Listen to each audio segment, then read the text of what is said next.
Good evening, good afternoon, and good morning to you, wherever you are in the world, and welcome to The Show Must Go Online, bringing you live performed readings of Shakespeare's complete works with a global cast every Wednesday. I'm Robert Myles, actor, writer, director, and creator of the Shakespeare Deck.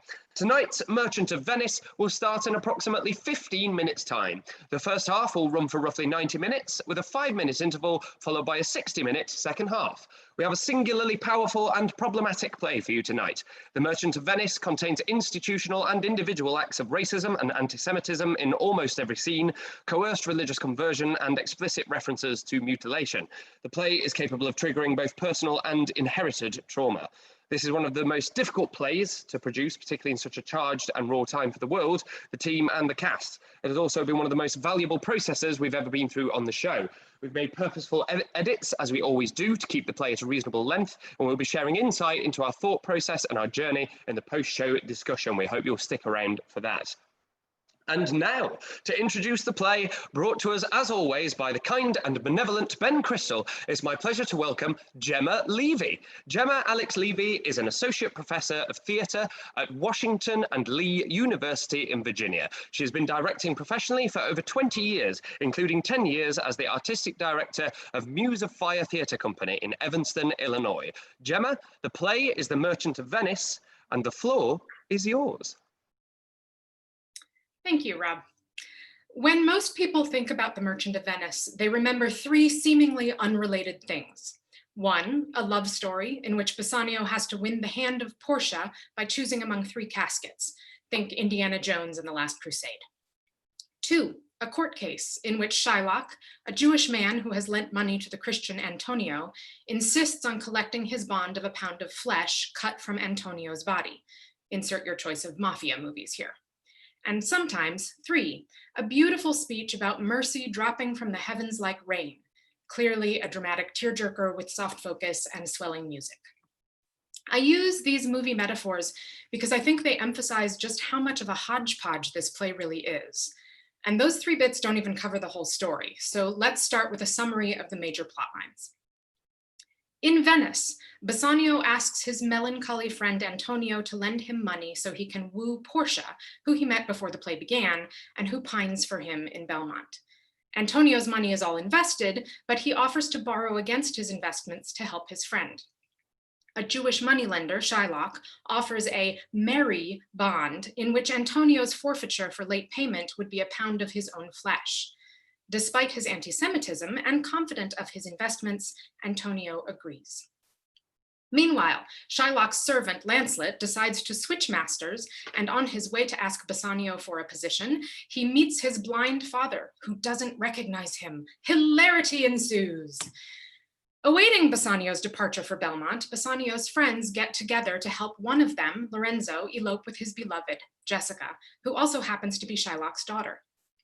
She steals her father's jewels and money and runs away with Lorenzo to become a Christian and his wife. The friends later make fun of Shylock as he mourns the loss of his daughter and his fortune. Bassanio finally sets out for Belmont with his friend Gratiano and wins Portia's hand by choosing correctly among three caskets.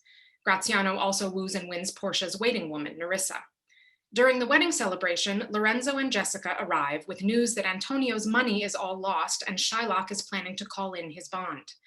Portia and Nerissa give their new husbands rings and make them promise to keep them, then send their husbands back to Venice to support Antonio. The two women then disguise themselves as young male legal scholars and go to the courtroom, where Portia manages to find a loophole in the bond that saves Antonio and condemns Shylock. Bassanio thanks her, not recognizing who she is, and she demands her ring in payment. After much pressure, Bassanio gives it. Nerissa does the same with her new husband. Everyone returns to Belmont, where the wives chastise their husbands for losing their rings before revealing their clever trick. Word comes that one of Antonio's investments has suddenly come through, and everyone rejoices. The end. It's not unusual for a Shakespearean play to contain multiple plot lines, but I would argue that The Merchant of Venice is one of the most convoluted plays Shakespeare wrote. And while Shakespeare could not have foreseen the racist and anti-Semitic horrors that have happened in the last 4 centuries, and therefore could not have known just how troublesome and troubling the content of his play would be, the messiness of his structure seems appropriately reflective of the problematic content. Neither is easily cleaned up. Because let's be honest, this play is hard. It contains overt racism and anti-Semitism, including a forced conversion to Christianity, which notably is not even really a focal point of the play, just plopped 2/3 of the way through Act 4, Scene 1. It is a comedy, and I feel that genre is crucial to this play, but the threatened violence in it is decidedly not slapstick. The two romantic leads are examples of deeply ingrained privilege at its worst, and yet their happy marriage is supposed to be our happy ending. In other words, especially given what is happening in the world today, if you hate this play, if it offends you, frightens you, or triggers you, I hear you. If you choose not to produce or attend productions of this play, I understand and respect your decision.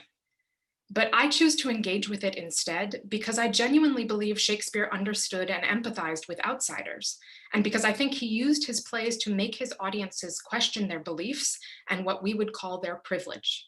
And as a Jewish woman, I want to figure out what he was doing with this particular play.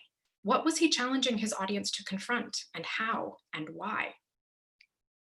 Even after having directed The Merchant of Venice, a production of which I was very proud, I'm still torn. There are things I love about this play, but I also still struggle with the hatred it invokes.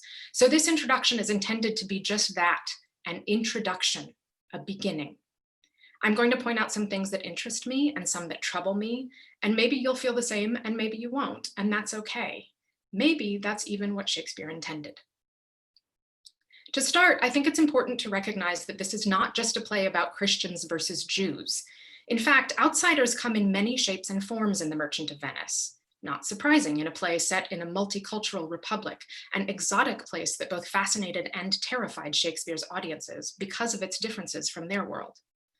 Yes, we meet 3 Jewish people in this play, but we also meet a Moroccan prince whose language suggests a status he is rarely given in productions, and many of whose lines foreshadow Shylock's famously beautiful "Do we not bleed" speech.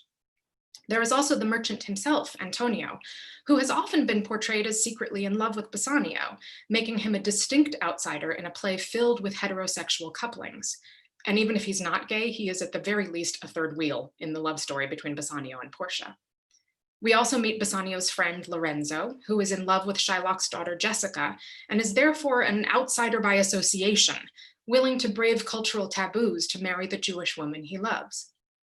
And if we want to take a particularly contemporary view, or a particularly biblical one, we might also identify old Job, or as it will be in this production, old Gobbo, as an outsider because of his visual impairment, which brings him undeserved suffering, much like his biblical namesake.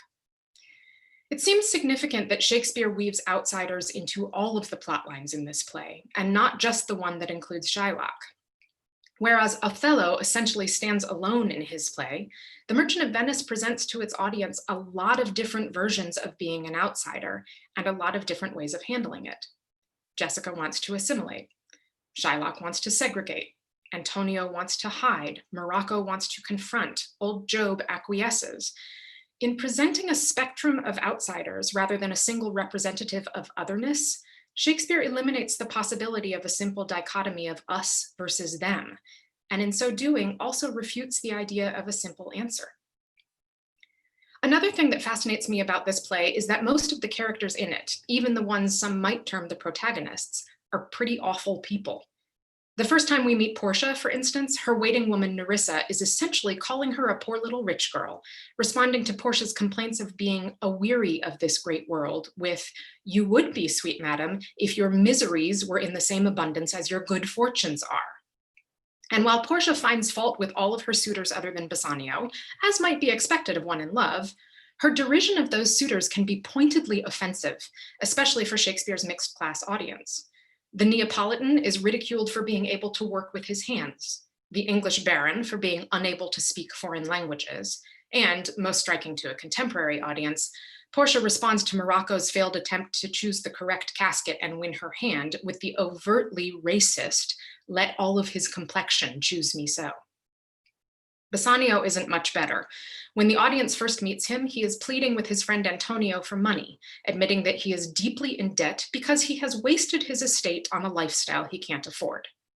Despite the money he already owes Antonio, he asks for more, hoping that his newest scheme will win him Portia's hand and access to her money, which he can then use to dig himself out of debt.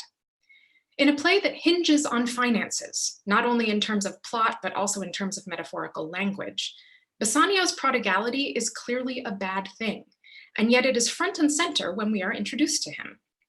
Obviously, this is a different level of awful than Portia's overt racism, but the point I'm making is that Shakespeare does not seem to expect his audience to be overly fond of either of these characters. While we consider this, we should recognize that the converse is also true. We are given plenty of reasons to like or empathize with Shylock, who many might consider the primary antagonist in The Merchant of Venice. First and foremost, Shylock is presented as incredibly smart and witty, and because Rob has asked me to include an explanation of one of Shylock's biblical references, I will use it here as my example of this. When we first hear him speak to Antonio and Bassanio, Shylock uses the biblical story of Jacob and Laban to explain and defend his acts as a moneylender. In that story, Jacob's uncle Laban has been taking advantage of Jacob's shepherding skills and the blessings God has bestowed on Jacob for years, growing rich off of them.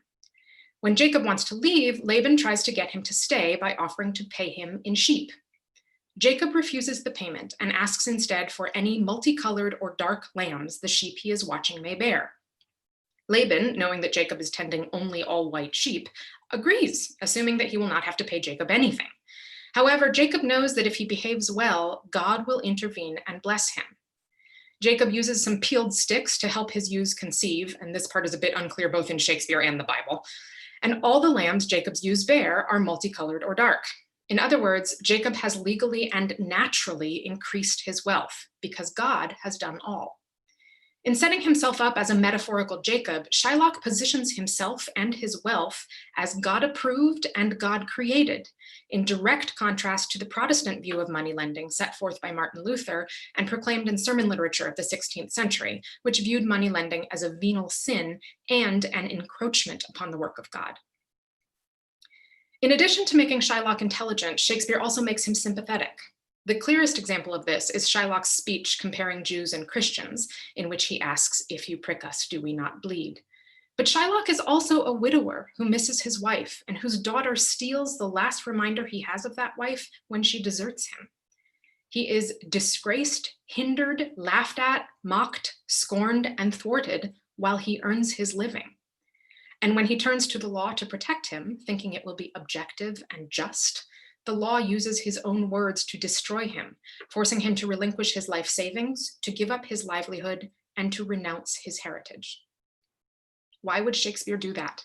Why would he give us good reason not to like most of the good characters in this play, alongside equally good reasons to like the bad ones? He's done it in other plays, Hello, Richard III, but it feels different in this one, a comedy in which we walk in expecting to know immediately who to root for. The disruption of that expectation forces the audience into a discomfort with their own assumptions. Shakespeare doesn't tell us who to side with in this play, but he does make us think about who we choose to side with, if anyone, and why. And that's why I dislike it when people try to fix this play by making Shylock the hero. Shakespeare did not write Shylock to be a hero any more than he wrote Bassanio or Antonio or Portia to be one. As I said before, none of the characters in this play are particularly worthy of emulation. Instead, I would go back to my initial question. What was Shakespeare challenging his audience to confront? My answer, at least today, looks towards the courtroom scene and that famous speech about mercy. I think this play asks us to examine how we judge each other and how we act based on those judgments. And that seems to me particularly relevant to what's happening in the world today. Thank you. Thank you so much for that incredible introduction, Gemma. Thank you so much for that. So dexterous, so insightful, and indeed, thank you for elucidating some of the many complexities it includes, in particular, the singular challenge of who the audience may be intended, at least, to root for. That's something that we'll certainly be talking about in more detail after the show. And now, one and all, the show is about to begin. So please to remember to capture your reactions on social media using the hashtag #ShowMustGoOnline. And brace yourselves for Shakespeare's The Merchant of Venice. Act 1, Scene 1, Venice, a street. Enter Antonio, Salerio, and Solanio. In sooth, I know not why I am so sad. It wearies me.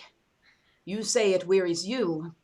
But how I caught it, found it, or came by it, what stuff 'tis made of, whereof it is born, I am to learn. And such a want which sadness makes of me, that I have much ado to know myself. Your mind is tossing on the ocean, there where your argosies with portly sail like signors and rich burghers on the flood, or as it were the pageants of the sea, do overpeer the petty traffickers that curtsy to them, do them reverence as they fly by them with their woven wings. Believe me, sir, had I such venture forth, the better part of my affections would be with my hopes abroad. I should be still plucking the grass to know where sits the wind, peering in maps for ports and piers and roads and every object that might make me fear misfortune to my ventures, out of doubt, would make me sad. My wind, cooling my broth, would blow me to an ague when I thought, what harm a wind too great might do at sea. I should not see the sandy hourglass run, but I should think of shallows and of flats and see my wealthy Andrew docked in sand, veiling her high top lower than her ribs to kiss her burial. Shall I have the thought to think on this? And shall I lack the thought that such a thing but chance would make me sad? But tell not me. I know Antonio is sad to think upon his merchandise. Believe me, no, I thank my fortune for it. My ventures are not in one bottom trusted, nor to one place, nor is my whole estate upon the fortune of this present year. Therefore my merchandise makes me not sad. Well, why then, you are in love. Fie, fie. Not in love, neither. Then let us say you are sad because you are not merry. And 'twere as easy for you to laugh and leap and say you are merry because you are not sad. Now, by two-headed Janus, nature hath framed some strange fellows in her time, some that will evermore peep through their eyes and laugh like parrots at a bagpiper, and other of such vinegar aspect that they'll not show their teeth in way of smile, though Nestor swear the jest be laughable. Here comes Bassanio, your most noble kinsman, Gratiano and Lorenzo. Fare ye well. We leave you now with your better company. I would have stayed till I had made you merry, if worthier friends had not prevented me. Your worth is very dear in my regard. I take it your business calls on you, and you embrace the occasion to depart. Good morrow, my good lords. Good signors both, when shall we laugh? Say, when? You grow exceeding strange. Must it be so? We'll make our leisures to attend on yours. My lord Bassanio, since you have found Antonio, we too shall leave you. But at dinner time, I pray you have in mind where we must meet. I will not fail you. You look not well, Signor Antonio. You've chosen too much respect upon the world. They lose it that do buy it with much care. Believe me, you are marvelously changed. I hold the world but as the world, Gratiano, a stage where every man must play a part, and mine a sad one. Well, let me play the fool, eh? With mirth and laughter, let all wrinkles come, and let my liver rather heat with wine than my heart cool with mortifying groans. Well, why should a man whose blood is warm within sit like his grandsire, cut in alabaster, sleep when he wakes, and creep into the jaundice by being peevish? Ugh! I love thee, Antonio, and it is my love that speaks. There are a sort of men whose visages do cream and mantle like a standing pond, and do a wilful stillness entertain with purpose to be dressed in an opinion of wisdom, gravity, profound conceit, as who should say, I am, sir, an oracle, and when I ope my lips, let no dog bark. Oh, my Antonio! I do know of these that are therefore only reputed wise for saying nothing. Oh, when I am very sure, if they should speak, would almost damn those ears which hearing them would call their brothers fools. I'll tell thee more of this another time. Come, good Lorenzo. Fare you well a while. I'll end my exhortation after dinner. Well, we must leave you then till dinner time. I must be one of those dumb wise men, for GRATIANO never lets me speak. Well, keep me company, but 2 years more thou shalt know the sound of thine own tongue. Fare you well, I will grow a talker for this gear. Thanks, Iffy, for silence is only commendable in the neat's tongue dried and the maid not vendible. Hmm? Is that anything now? GRATIANO speaks an infinite deal of nothing more than any man in all Venice. His reasons are as 2 grains of wheat hid in 2 bushels of chaff. You shall seek all day ere you find them, and when you have them, they are not worth the search. Well, tell me now, what lady is the same to whom you swore a secret pilgrimage that you today promised to tell me of? 'Tis not unknown to you, Antonio, how much I have disabled mine estate by something showing a more swelling port than my faint means would grant continuance. Nor do I now make moan to be abridged from such a noble rate, but my chief care is to come fairly off from the great debts wherein my time something too prodigal hath left me gagged. To you, Antonio, I owe the most, in money and in love, and from your love I have a warranty to unburden all my plots and purposes, how to get clear of all the debts I owe. I pray you, good Bassanio, let me know it, and if it stands, as you yourself still do, within the eye of honor, be assured, my purse, my person, my extremest means lie all unlocked to your occasions. In my school days, when I had lost 1 shaft, I shot his fellow of the self-same flight, the self-same way, with more advised watch to find the other 4th. And by adventuring both, I oft found both. I urge this childhood proof because what follows is pure innocence. I owe you much, and like a willful youth, that which I owe is lost. But if you please to shoot another arrow that self way which you did shoot the first, I do not doubt, as I will watch the aim, or to find both, or to bring your latter hazard back again, and thankfully rest debtor for all the rest. You know me well, and herein spend but time to wind about my love with circumstance. And out of doubt, you do me now more wrong in making question of my uttermost, than if you had made waste of all I have. Then do but say to me what I should do, that in your knowledge may by me be done, and I am pressed unto it. Therefore, speak. In Belmont, there is a lady richly left, and she is fair, and fairer of that word, of wondrous virtues. Sometimes from her eyes I did receive speechless messages. Her name is Portia. Nothing undervalued to Cato's daughter, Brutus's Portia, nor is the wide world ignorant of her worth. For the 4 winds blow in from every coast renowned suitors, and her sunny locks hang on her temples like a golden fleece, which makes her seat of Belmont Colchis' stand, and many Jasons come in quest of her. Oh, my Antonio, had I but the means to hold a rival place with but one of them, I have a mind presages me such thrift that I should question this be fortunate. Thou knowest that all my fortunes are at sea, neither have I money nor commodity to raise a present sum. Therefore, go forth, try what my credit can in Venice do. That shall be racked even to the uttermost, to furnish thee to Belmont, to fair Portia. Yes! Go presently, inquire, and so will I, where money is, and I no question make, to have it of my trust, or for my sake. Exeunt. Act 1, Scene 2. Belmont, a room in Portia's house. Enter Portia and Nerissa. Oh, by my troth, Nerissa, my little body is aweary of this great world. You would be, sweet madame, if your miseries were in the same abundance as your good fortunes are.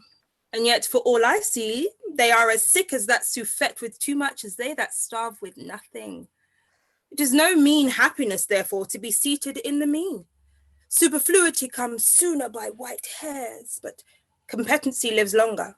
Oh, good sentences, and well pronounced.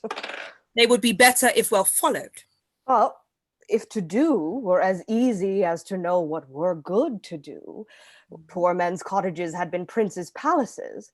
It is a good divine that follows his own instructions. I can easier teach 20 what were good to be done than to be one of the 20 to follow mine own teaching. The brain may devise laws for the blood, but a hot temper leaps o'er a cold decree. Such a hair is madness the youth, to skip o'er the message of good counsel the cripple. But this reasoning is not in fashion to choose me a husband. Ugh, me. The word choose. I may neither choose who I would, nor refuse who I dislike. So is the will of a living daughter curbed by the will of a dead father. Is it not hard, Nerissa, that I cannot choose one, nor refuse none? Your father was ever virtuous, and holy men in their deaths have good inspirations. Therefore, the lottery that he hath devised in these 3 chests of gold, silver, and lead, whereof who chooses his meaning chooses you, will no doubt never be chosen by any rightly, but one who shall rightly love. But what warmth is there in your affections to any of these princely suitors that are already come? Oh, I pray thee, overname them, and as thou namest them, I will describe them, and according to my description, level at my affection. First, there is the Neapolitan prince. That's a colt indeed, for he doth nothing but talk of his horse, and he makes it a great appropriation to his own good parts that he can shoe him himself. I am much afeared my lady, his mother, played false with a smith. Then is there the County Palatine. Oh, he do nothing but frown. He hears merry tales and smiles not. I fear he will prove the weeping philosopher when he grows old, being so full of unmannerly sadness in his youth. I had rather be married to a death's head with a bone in his mouth than to either of these. Oh, defend me from these two. Ugh. How say you by the French lord, Monsieur Le Bon? Let him pass for a man. In truth, I know it is a sin to be a mocker, but he hath a horse better than the Neapolitans, a better bad habit of frowning than the Count Palatine. He is every man in no man.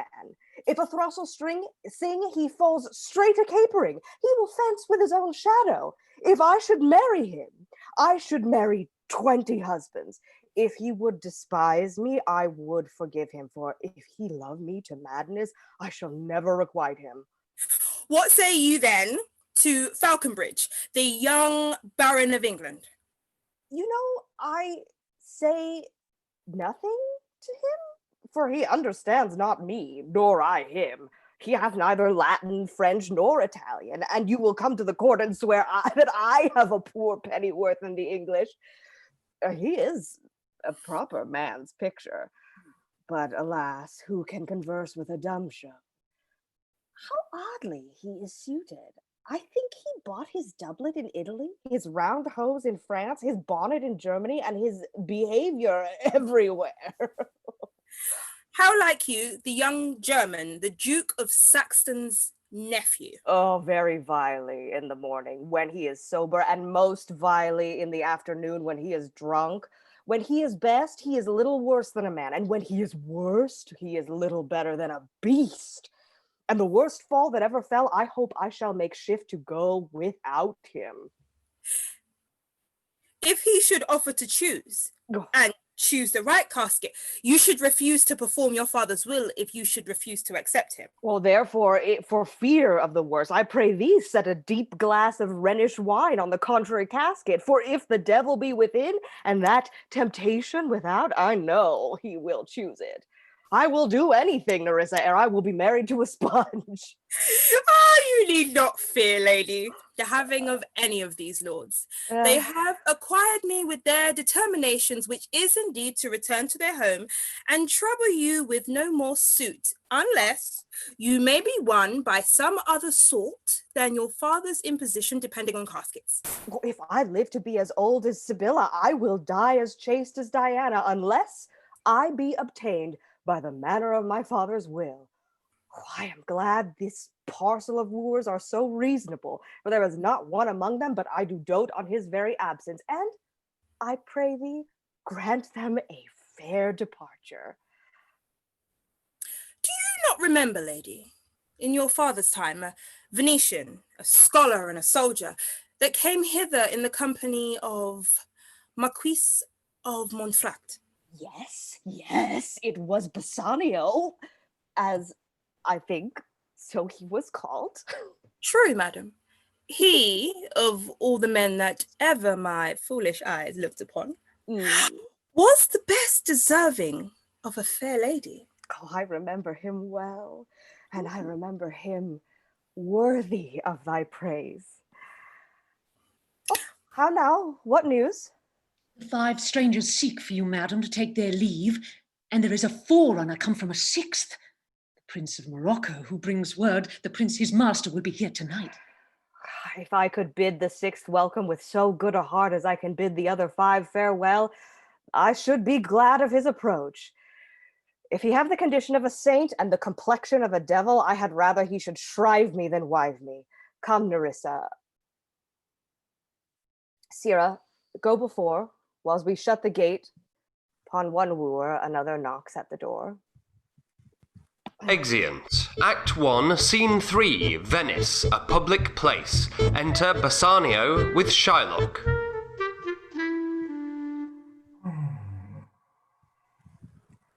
$3,000 ducats, well. Aye, sir, for 3 months. For 3 months, well.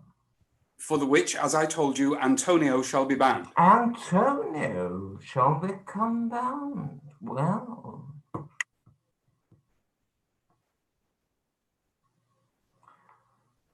$3,000 ducats for 3 months. Antonio bound? Your answer to that? Antonio is a good man. Have you heard any imputation to the contrary? My meaning in saying he is a good man is to have you understand that he is sufficient. Yet his means are in supposition. He hath an argosy bound to Tripolis, another to the Indies. I understand, moreover, upon the Rialto, he hath a 3rd of Mexico, a 4th for England, and other ventures he hath squandered abroad. But ships are but board, sailors but men. There be land rats and water thieves and land thieves, I mean pirates, and then there is the peril of waters, winds, and rocks. The man is notwithstanding sufficient. 3,000 ducats. I think I may take his bond. Be assured you may. I will be assured I may, and that I may be assured I will bethink me. May I speak with Antonio? If it please you to dine with us. Yes. Yes, to smell pork, to eat of the habitation which old prophet the Nazarite conjured the devil into. I will bide with you, sum with you, talk with you, walk with you, and so following, but I will not eat with you, drink with you, nor pray with you.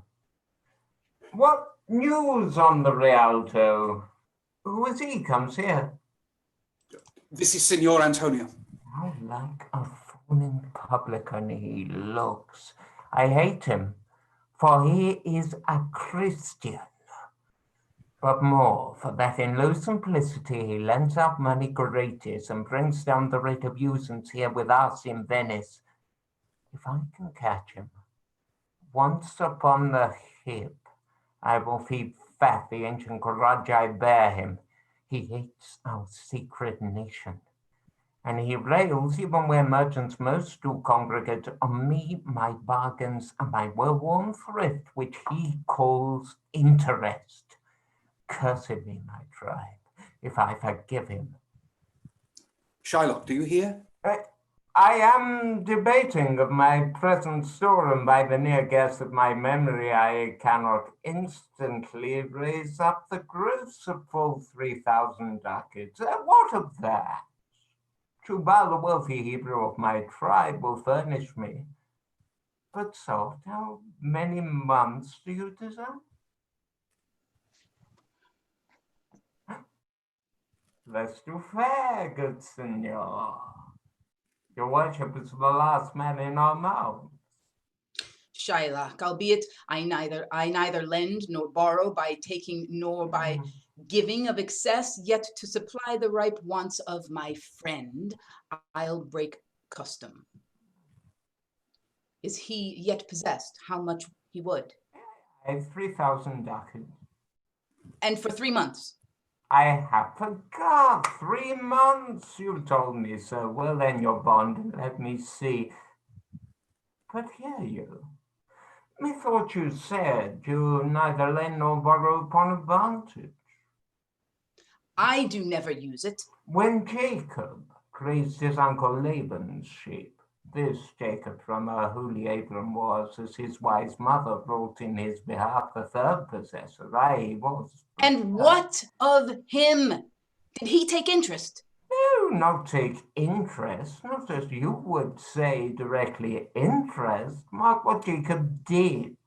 When Laban and himself were compromised that all the inlings which were streaked and pied should not fall as Jacob desired, the ewes being rank in end of autumn turned to the rams. And when the work of generation was between these woolly breeders in the act, the skillful shepherd peeled me certain wands, and in the doing of the deed of kind, he stuck them up before the fulsome ewes, who then conceiving, did in evening time for party-coloured lambs, and these were Jacob. This was way to thrive, and he was blessed, and thrift is blessing, if men steal it not. This was a venture, sir, that Jacob served for, a thing not in his power to bring to pass, but swayed and fashioned by the hand of heaven, which was this inserted to make interest good? Or is your gold and silver ewes and rams? I cannot tell, I make it breed as fast. But note me, signor. Mark you this, Bassanio.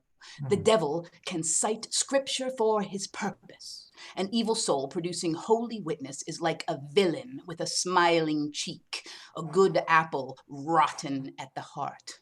Oh, what a goodly outside falsehood hath.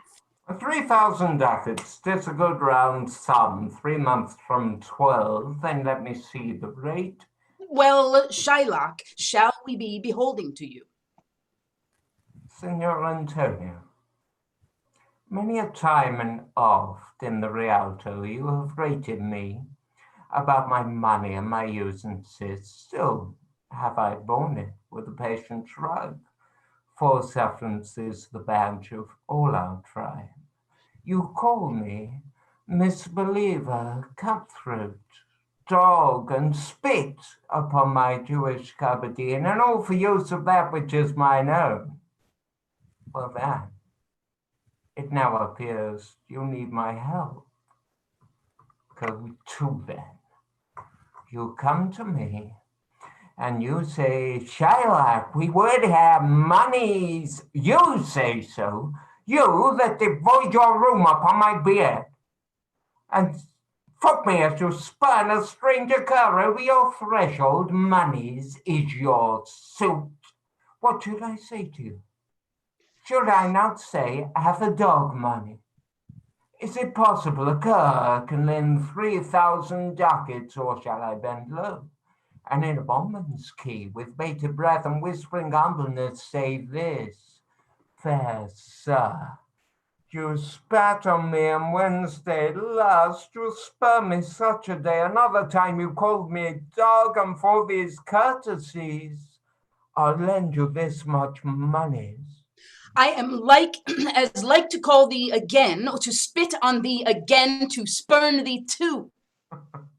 If thou wilt lend this money, lend it not as to thy friends, for when did friendship take a breed for barren metal of his friend? But lend it rather to thine enemy, who if he break, thou mayst with better face exact the penalty. I look you how you stone. I will be friends with you, and have your love. Forget the shames that you have stained me with. Supply your present want, and take no duet of usance for my manners, and you will not hear me. This is kind I offer. This were kindness. This kindness will I show. Go with me to a notary, see me there your single bond, and in a merry sport, if you repay me not, on such a day, in such a place, such sum or sums as are expressed in the condition, let the forfeit be nominated for an equal pound of your fair flesh, to be cut off and taken in what part of your body pleaseth me. Content, in faith, I'll seal to such a bond, and say there is much kindness in the Jew. You shall not seal such a bond for me.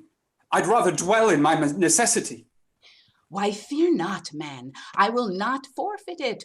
Within these 2 months, that's a month before this bond expires, I do expect return of thrice, 3 times the value of this bond. Oh, Father Abraham, what these Christians are, whose own hard dealings teaches them to suspect the thought of others. Pray you tell me this. If he should break his day, what should I gain by the exaction of the forfeiture? A pound of man's flesh taken from a man is not so estimable and profitable neither as flesh of muttons, beefs, or goats. I say to buy his favor, I extend this friendship, if he will take it so. If not, adieu. And for my love, I pray you wrong me not.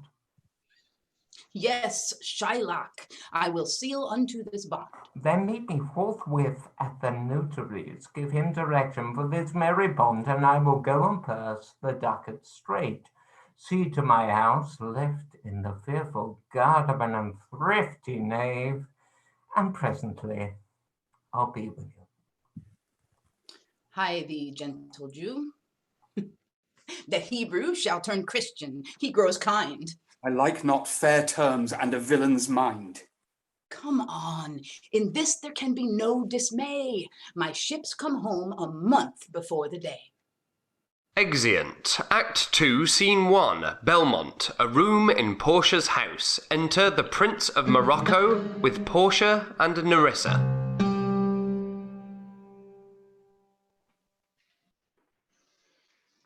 Mislike me not for my complexion.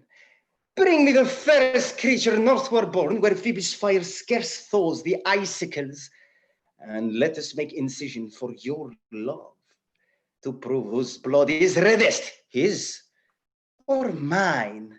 I tell thee, lady, this aspect of mine hath feared the valiant. By my love, I swear, the best regarded virgins of our clime have loved it too. I would not change this hue, except to steal your thoughts, my gentle queen. In terms of choice, I am not solely led by nice direction of a maiden's eyes. Besides, the lottery of my destiny bars me the right of voluntary choosing. But if my father had not scanted me and hedged me by his wit to yield myself his wife, who wins me by that means I told you, yourself, renowned prince, then stood as fair as any comer I have looked on yet for my affection. Even for that, I Thank you. Therefore, I pray you lead me to the caskets to try my fortune by this scimitar that slew the Sophie and the Persian prince that won 3 fields of Sultan Suleiman. I would always stare the sternest eyes that look, outbrave the heart most daring on the earth, pluck the young sucking cubs from the she-bear, yea, mock the lion when he roars for prey, to win the lady. But alas the while, if Hercules and Lycus play at dice, which is the better man, the greater throw may turn by fortune from the weaker hand. So is Alcides beaten by his page, and so may I, blind fortune leading me, miss that which one unworthy man attain, and die with grieving. Well, you must take your chance and either not attempt to choose at all, or swear before you choose, if you choose wrong, never to speak to lady afterward in way of marriage. Therefore, be advised. Nor will not. Come, bring me into my chance. First, forward to the temple. After dinner, your hazard shall be made. Good fortune, then, to make me blessed or cursed among men.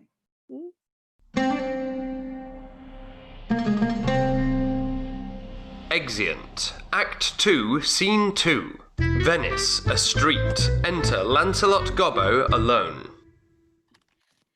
Certainly, my conscience will serve me to run from this Jew, my master.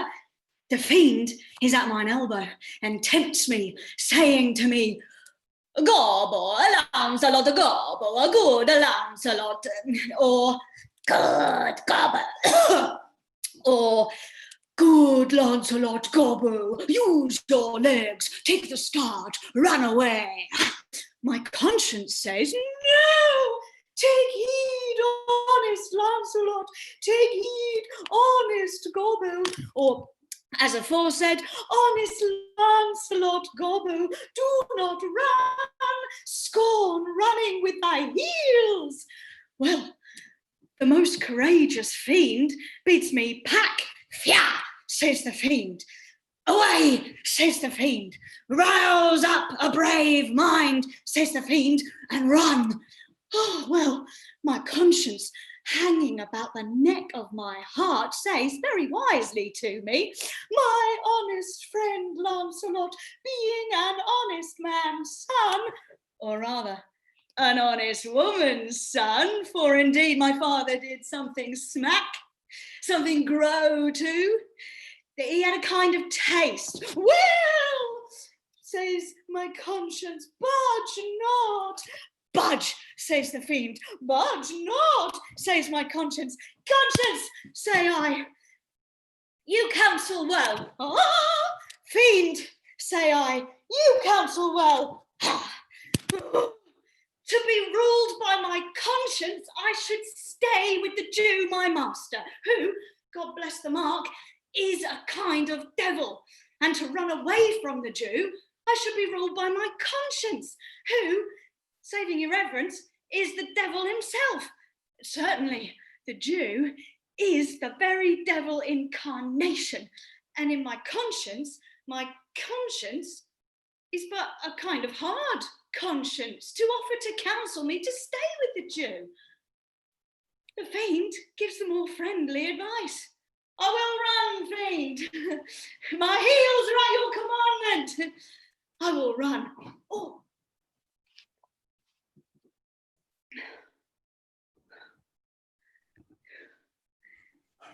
Master, young man, you, I pray you, which is the way to Master Jew's? Oh, heavens, this is my true begotten father, who, being more than sand blind, high gravel blind, knows me not. I will try confusions with him. Master, young gentleman, I pray you, which is the way to Master Jew's? Turn upon your right hand at the next turning, but at the next turning of all on your left. Marry at the very next turning, turn of no hand, but turn down directly to the Jew's house. Be God's sonties, 'twill be a hard way to hit. Can you tell me whether one Lancelot that dwells with him, dwell with him or no? Mark me now. Now will I raise the waters. Talk you of young Master Lancelot? No master, sir, but a poor man's son.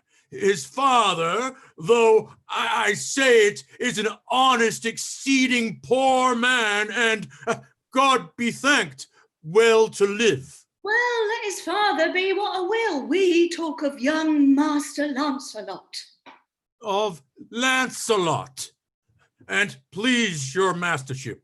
Ergo, Master Lancelot. Oh, talk not of Master Lancelot, father, for the young gentleman, according to fates and destinies and such odd sayings, the sisters three and such branches of learning, is indeed deceased, or as you would say in plain terms, gone to heaven.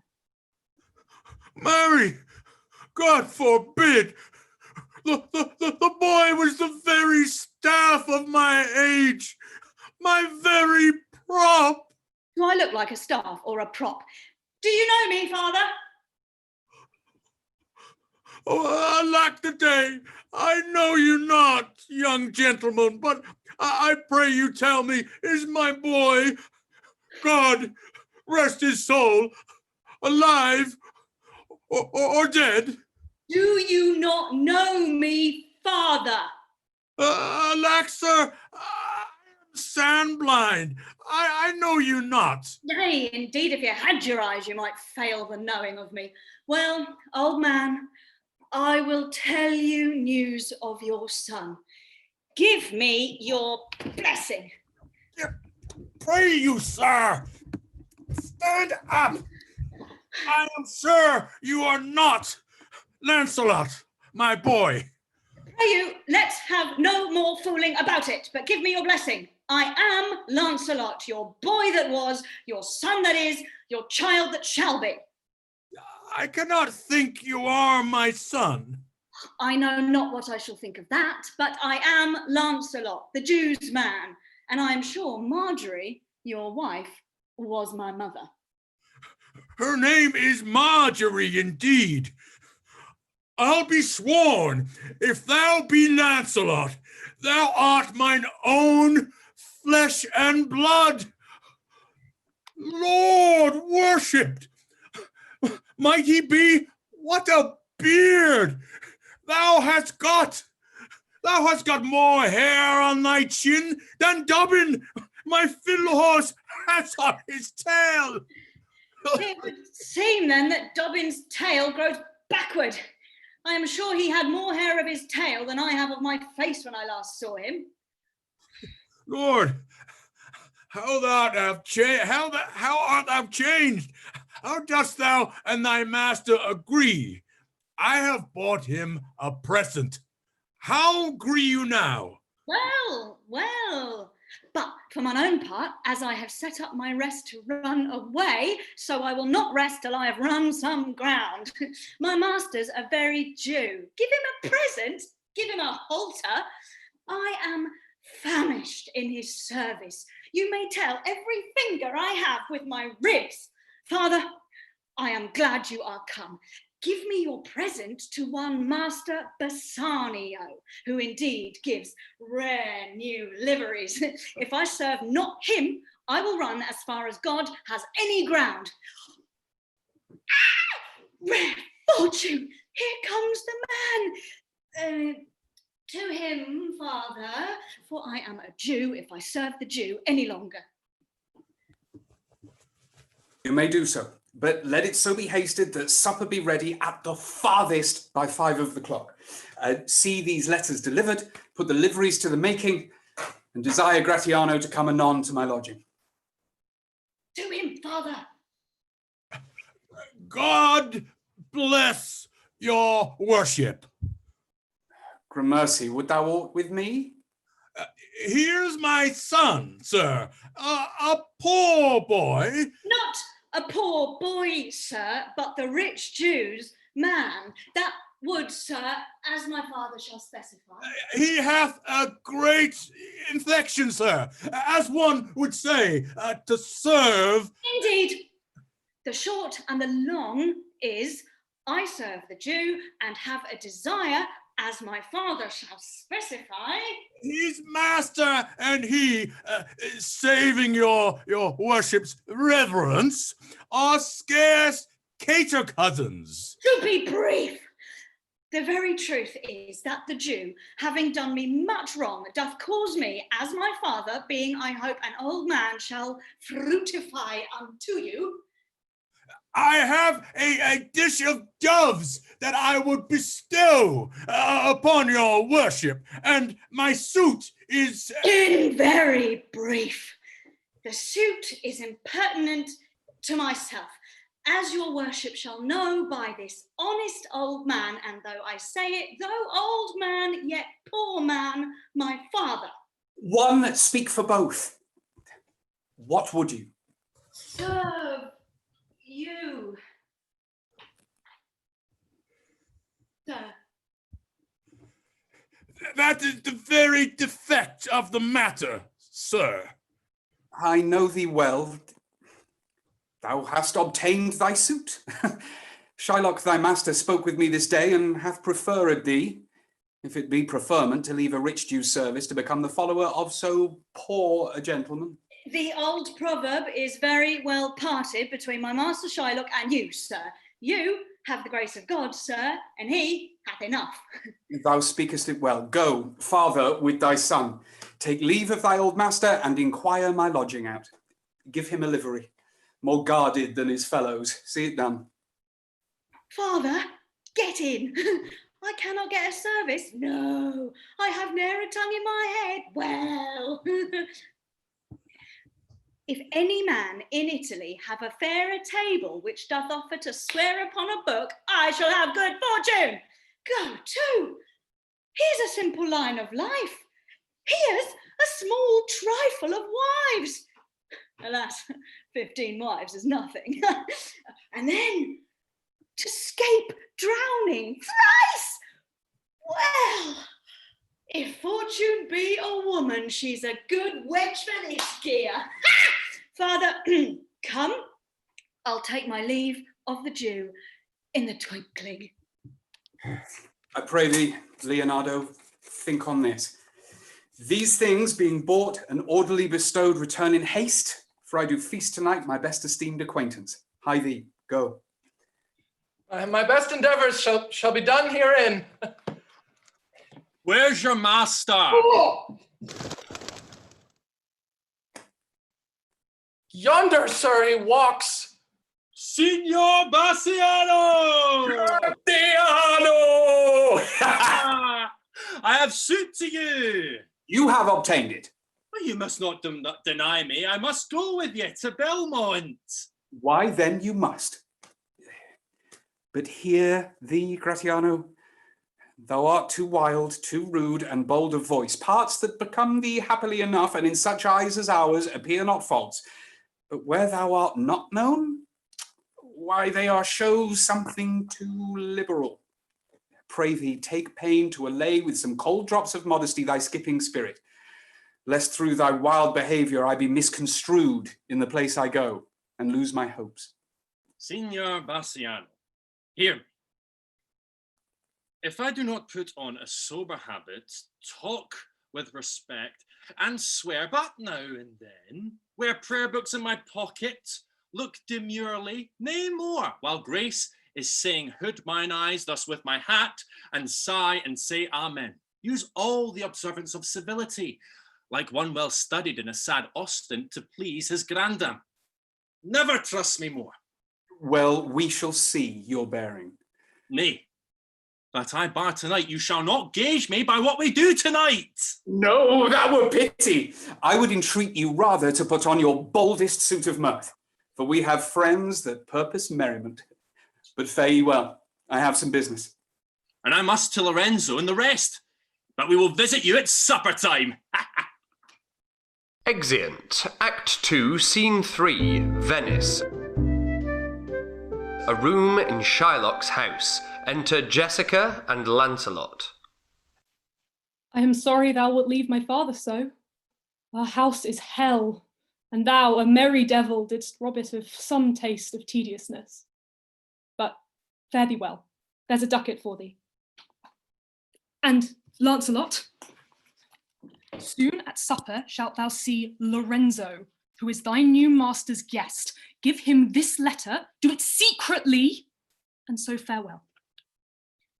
I would not have my father see me and talk with thee. Adieu. Tears exhibit my tongue.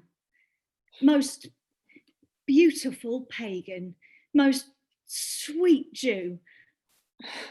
If a Christian do not play the knave and get thee, I am much deceived. But adieu. These foolish strops do something drown my manly spirit. Adieu. Farewell, good Lancelot. Alack, what heinous sin is it in me to be ashamed to be my father's child? But though I am a daughter to his blood, I am not to his manners.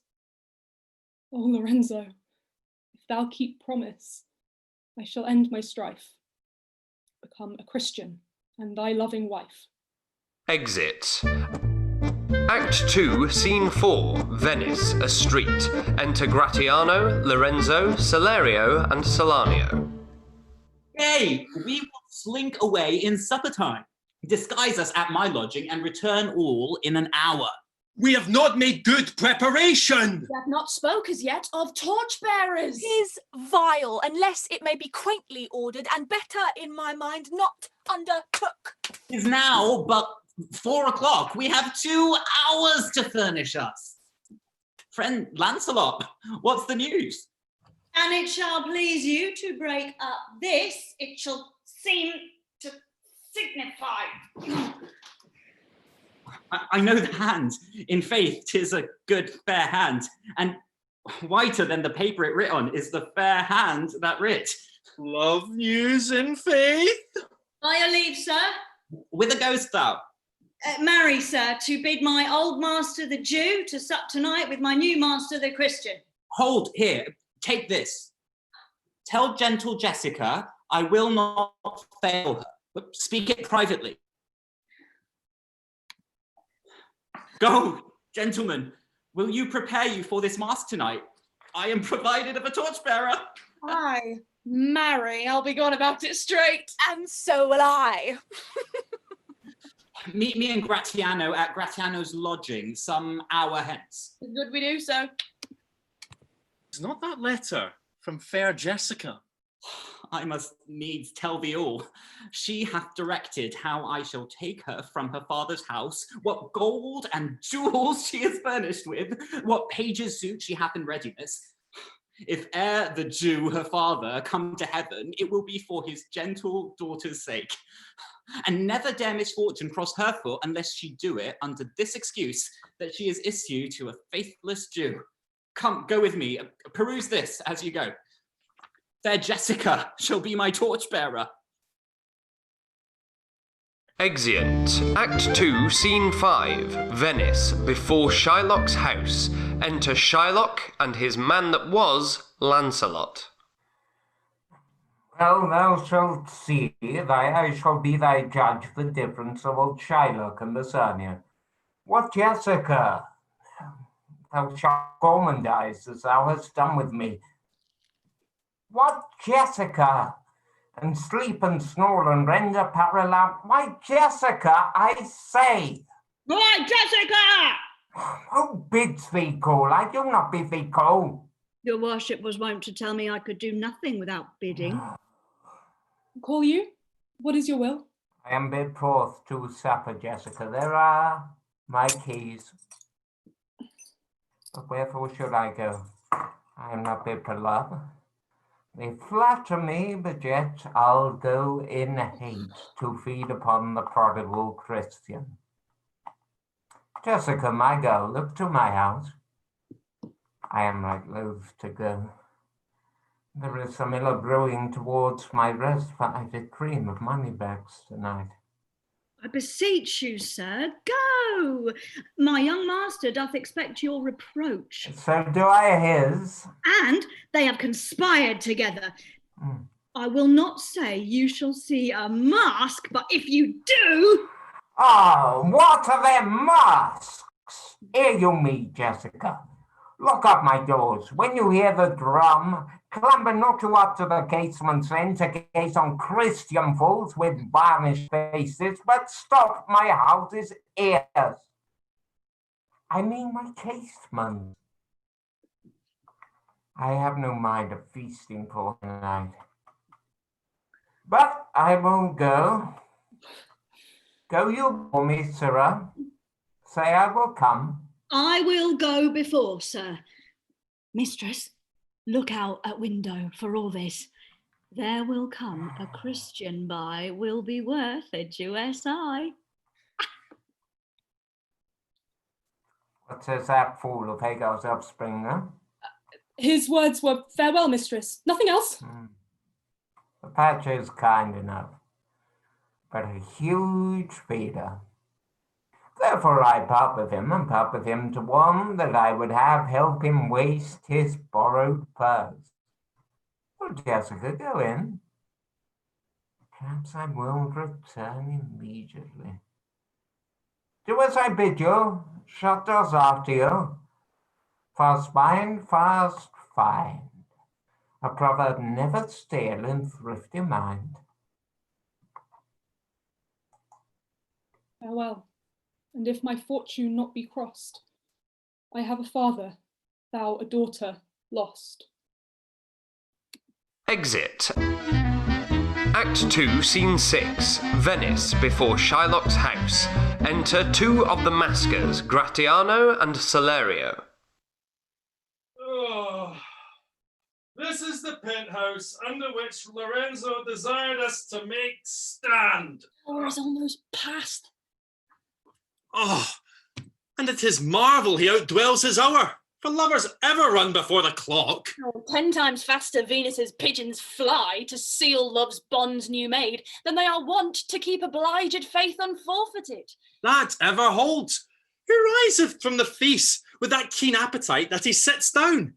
Where is the horse that doth untread again his tedious measures with the unbaited fire that he did pace them first? All things that are with more spirit chased than enjoyed. Oh, here comes Lorenzo, more of this hereafter. Sweet friends, your patience for my long abode, not I, but my affairs have made you wait. When you shall please to play the thieves for wives, I'll watch as long for you then. Approach. Here dwells my father Jew. Ho! Who's within? Who are you? Tell me for more certainty, albeit I'll swear that I do know your tongue. Lorenzo, and thy love. Lorenzo, certain, and my love indeed, for who love I so much? And now, who knows but you, Lorenzo, whether I am yours? Heaven and thy thoughts are witness that thou art. Here, catch this casket. It is worth the pains.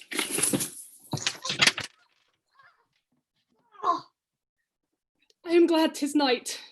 You do not look on me, for I am much ashamed of my exchange. But love is blind, and lovers cannot see the pretty follies that themselves commit. For if they could, Cupid himself would blush to see me thus transformed to a boy. Descend, for you must be my torchbearer. What, must I hold a candle to my shames? They in themselves, good sooth, are too light. Why, 'tis an office of discovery, love, and I should be obscured. Are you sweet, even in the lovely garnish of a boy? But come at once, for the close night doth play the runaway, and we are stayed for at Bassanio's feast. I will make fast the doors and gild myself with some more ducats and be with you straight. Oh no! By my hood, a Gentile and no Jew. Beshrew me, but I love her heartily, for she is wise, if I can judge of her, and fair she is. If that mine eyes be true, and true she is, as she hath proved herself, and therefore, like herself, wise, fair, and true, shall she be placed in my constant soul. What, art thou come? On, gentlemen, away! Our masking maids by this time for us stay. Who's there? Signor Antonio! Oh, fie, Gratiano. Where are all the rest? 'Tis 9 o'clock. Our friends all stay for you. No mask tonight. The wind is come about. Bassanio presently will go aboard. I have sent 20 out to seek for you. I am glad on't. I desire no more delight than to be under sail and gun tonight.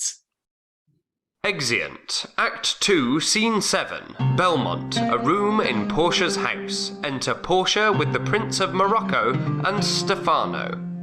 Go, draw aside the curtain and discover the several caskets to this noble prince.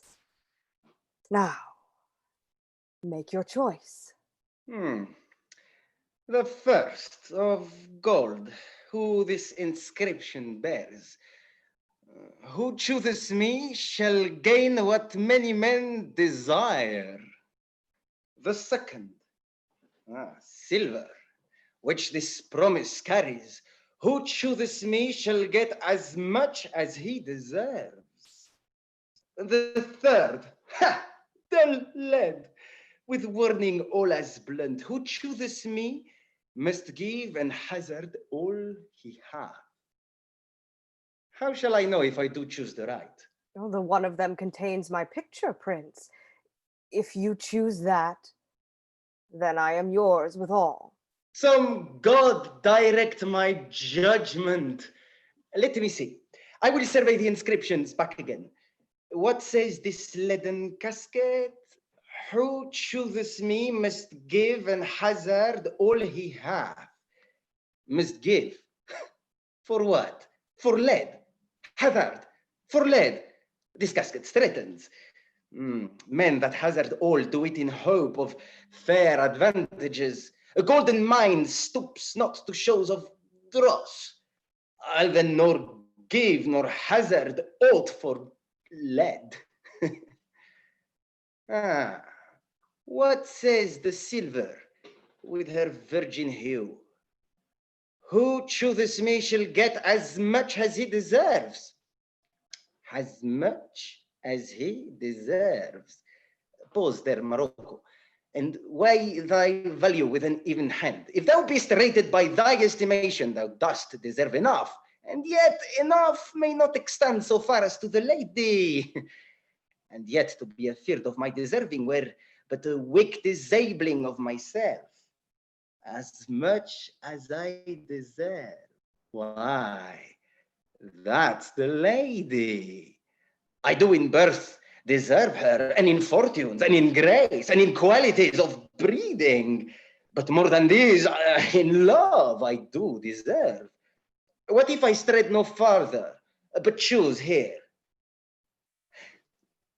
Let's see once more this saying, graved in gold. Who chooses me shall gain what many men desire. Why, that's the lady. All the world desires her. From the four corners of the earth they come to kiss this shrine, this mortal breathing saint. The Hyrcanian desert and the vasty wilds of wide Arabia are as thoroughfares now for princes to come view fair Portia. The watery kingdom, whose ambitious head spits in the face of heaven, is no bar to stop the foreign spirits, but they come as over a brook to see fair Portia. One of these three contains her heavenly picture. Is't like that lead contains her? 'Twere damnation to think so base a thought. It were too gross to rib her cerclos in the obscure grave. Or shall I think in silver she's immured, being 10 times undervalued? To try gold? Sinful thought, never so rich a gem was set in worse than gold. They have in England a coin that bears the figure of an angel stamped in gold, but that's in sculpted upon. But here, an angel in a golden bed lies all within. Deliver me the key. Here do I choose, and thrive I as I may. Oh, there, take it, prince, and if my form lie there, then I am yours.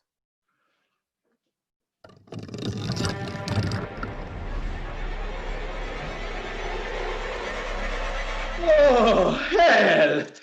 What have we here? A carrion death, within whose empty eye there is a written scroll. Why? I'll read the writing. Of all that glister is not gold. Often have you heard that told. Many a man his life has sold, but my hands I to behold. Gilded tombs to worms enfold. Had you been as wise as bold, young in limbs, in judgment old, your answer had not been inscrolled. Fare you well. Your suit is cold, cold indeed, and labor lost. Then farewell heat and welcome frost. Portia, adieu. I have to grieve the heart to take a tedious leave. Thus, Luther's part.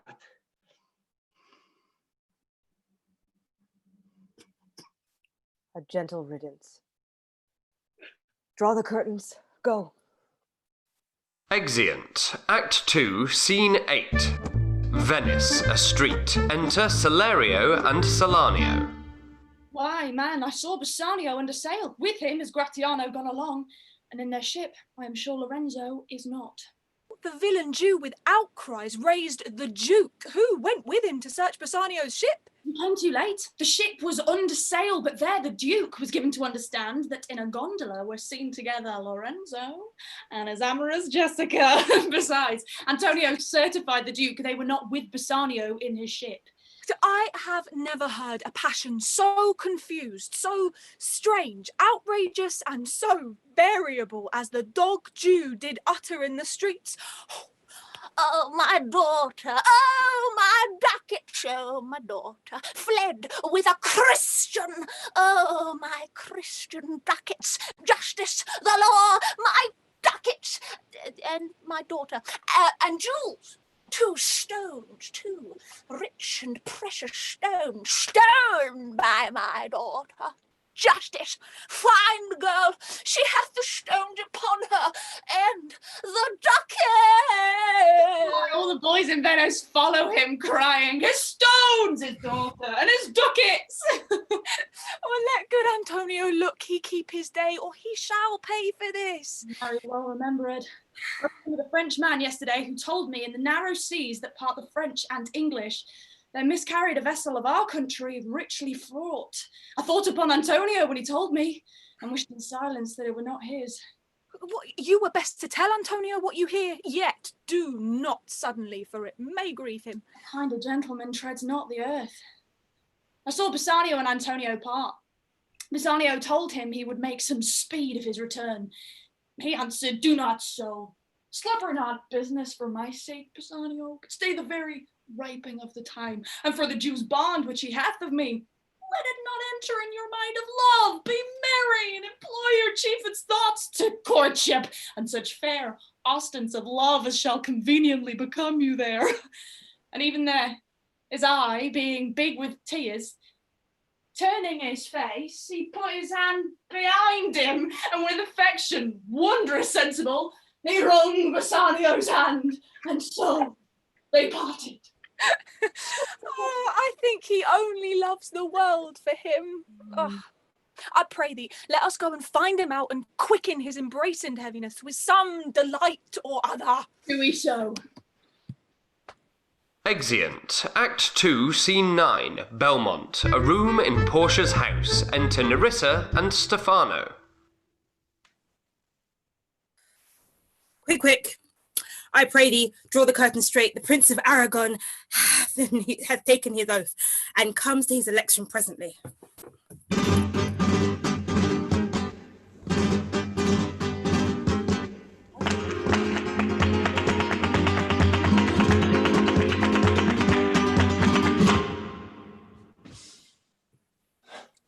Behold, there stand the caskets, noble prince.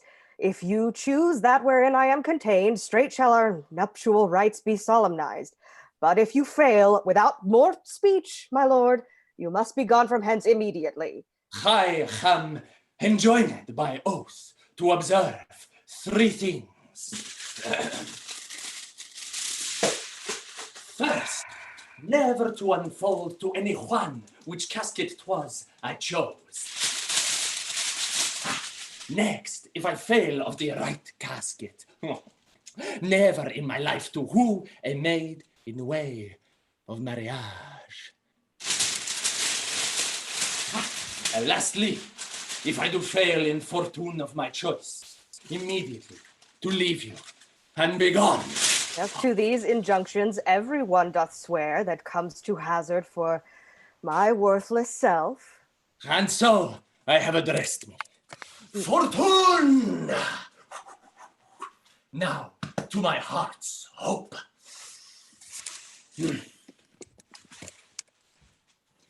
Gold, silver, and base lead.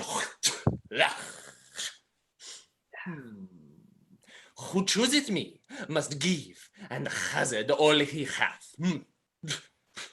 You shall look fairer ere I give or hazard. What says the golden chest? Aha. Let me see. Who chooseth me shall gain what many men desire. Oh, what many men desire. Oh, what many men desire. That many may be meant by the fool multitude, that choose by show, not learning more than the fond eye doth teach, which prize not to the interior, but like the martlet builds in the weather, on the outward wall, even in the force and road of casualty.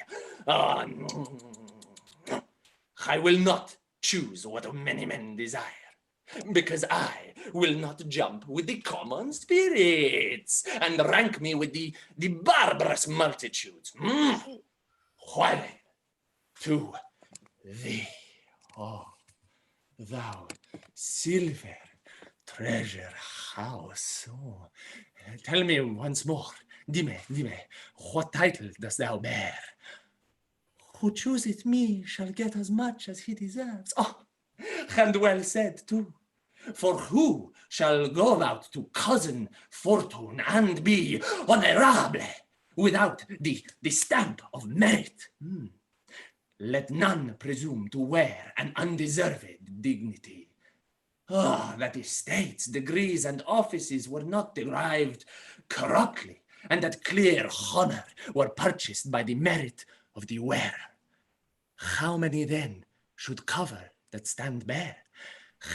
How many be commanded that command? How much low peasantry would then be gleaned from the true seed of honor? And how much honor peaked from the chaff and ruin of the times to be new varnished? Well, but to my choice.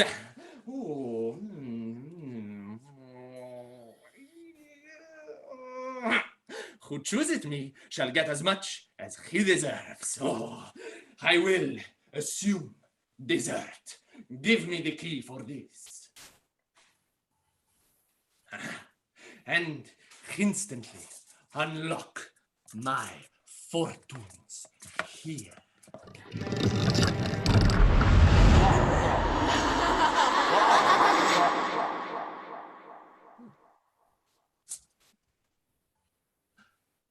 Too long a pause for that which you find there. What's here?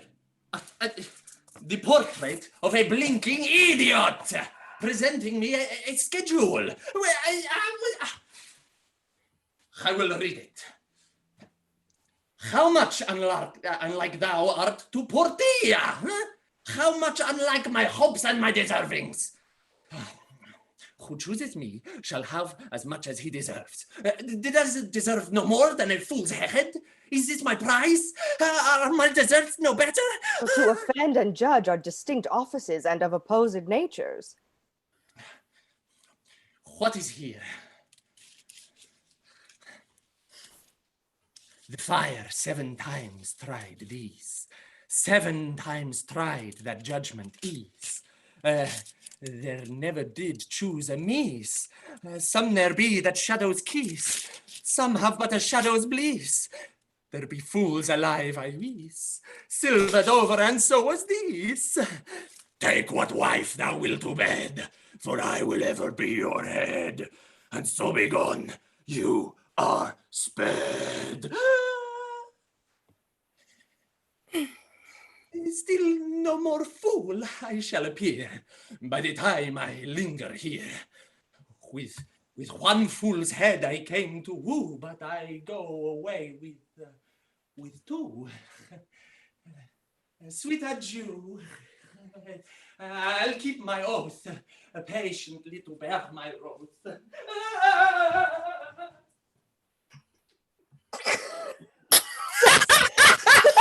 The candle, singe the moth. Oh, these deliberate fools.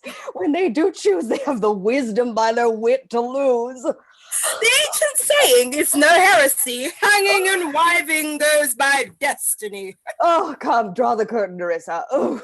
Madam, there is alighted at your gate a young Venetian, one that comes before to signify the approaching of his lord, from whom he bringeth sensible greets, to wit, besides commends and courteous breath, gifts of rich value, yet I have not seen so likely an ambassador of love. A day in April never came so sweet to show how costly summer was at hand as this forespurrer comes before this lord. No more, I pray thee. I am half afeard thou wilt say anon he is some kin to thee. Thou spent such a high day wit in praising him. Oh, come, come, Nerissa, for I long to see quick Cupid's post that comes so mannerly. Bassanio, Lord Love, if thy will it be. Act 3, Scene 1, Venice, a street. Enter Solanio and SALERIO. Now, what news on the Rialto? Why, yet it lives there unchecked that Antonio hath a ship of rich lading wrecked on the narrow seas. The good winds, I think they call the place, a very dangerous flat and fatal, where the carcasses of many a tall ship lie buried, as they say, if my gossip report be an honest woman of her word. What, would she were as lying a gossip in that as ever napped ginger, or made her neighbours believe she wept for the death of a 3rd husband. But it is true, without any slips of prolixity or crossing the plain highway of talk, that the good Antonio, the honest Antonio, oh, that I had a title. The full stop. To keep his name company. Huh? What sayest thou?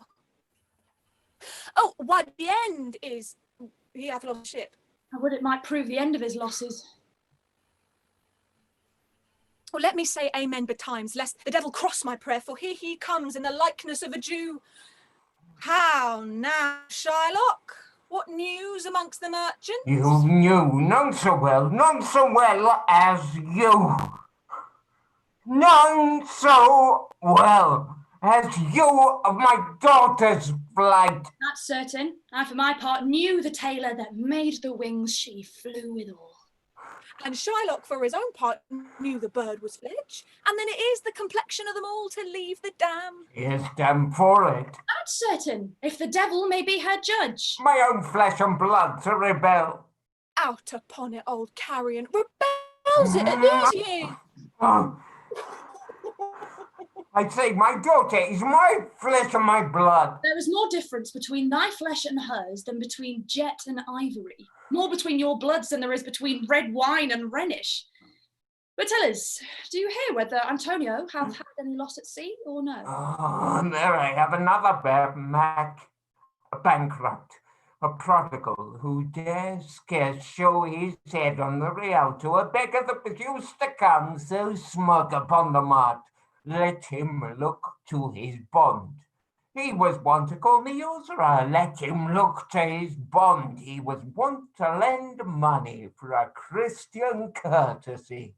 Let him look to his bond. Why, I am sure if he forfeit, thou will not take his flesh. What's that good for? To bait fish withal. If it will feed nothing else, it will feed my revenge.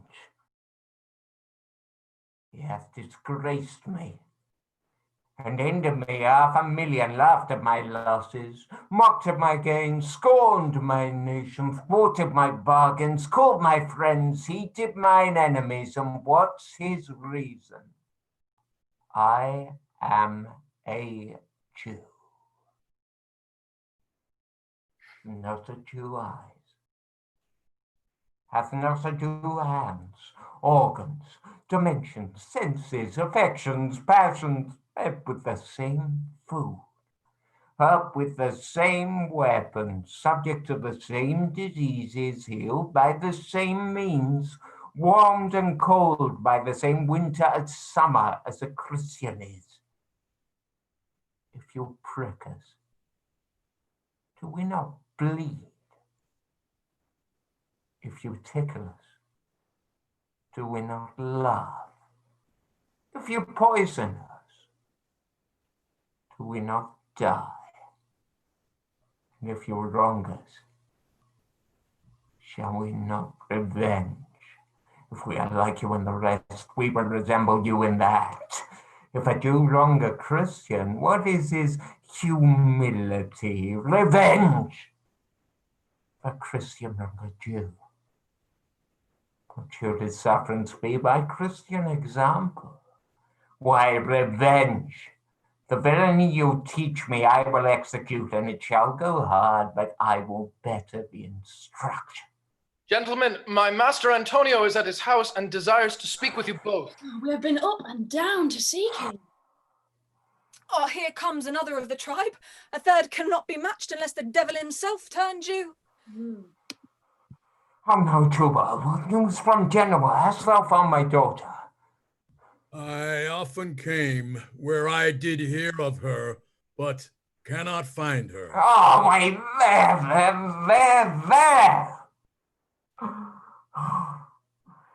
A ducat. 4 ducats is gone. Oh. 4 ducats, there. 4 ducats is gone. I cannot find my daughter. She is so problematic. I would she were asked at my foot, and the ducats in her coffin. Why? Nothing. The thief is gone with so much to find the thief, and no satisfaction, no revenge, no luck stirring. But what lights my shoulders, no sighs, but my breathing, no fears, but my shedding. Yes, other men have ill luck too. Antonio, as I heard in Genoa. What? Ill luck. Hath an argosy cast away coming from Tripoli. Oh, I thank God. It's true, is it true? I spoke with some of the sailors that escaped the wreck. I thank thee. Good news. Oh. It's heard in Genoa. Your daughter spent in Genoa, as I heard, 1 night, 80 ducats. That sticks a dagger in me. I shall never see the gold again. 80 ducats at a sitting, 80 ducats. There came a diverse of Antonio's creditors in my company to Venice that swear he cannot choose but break. Be glad of it. I'll plague him. I'll torture him. I am glad of it. One of them showed me a ring that he had of your daughter. Oh, Abana! Thou torturest me, Joba. It was my turquoise. I had it of Leia when I was a bachelor. I would not have given it for the wilderness of monkeys. But Antonio is certainly undone. That's true. That's very true. Go to a Euphemian officer, bespeak him a fortnight before.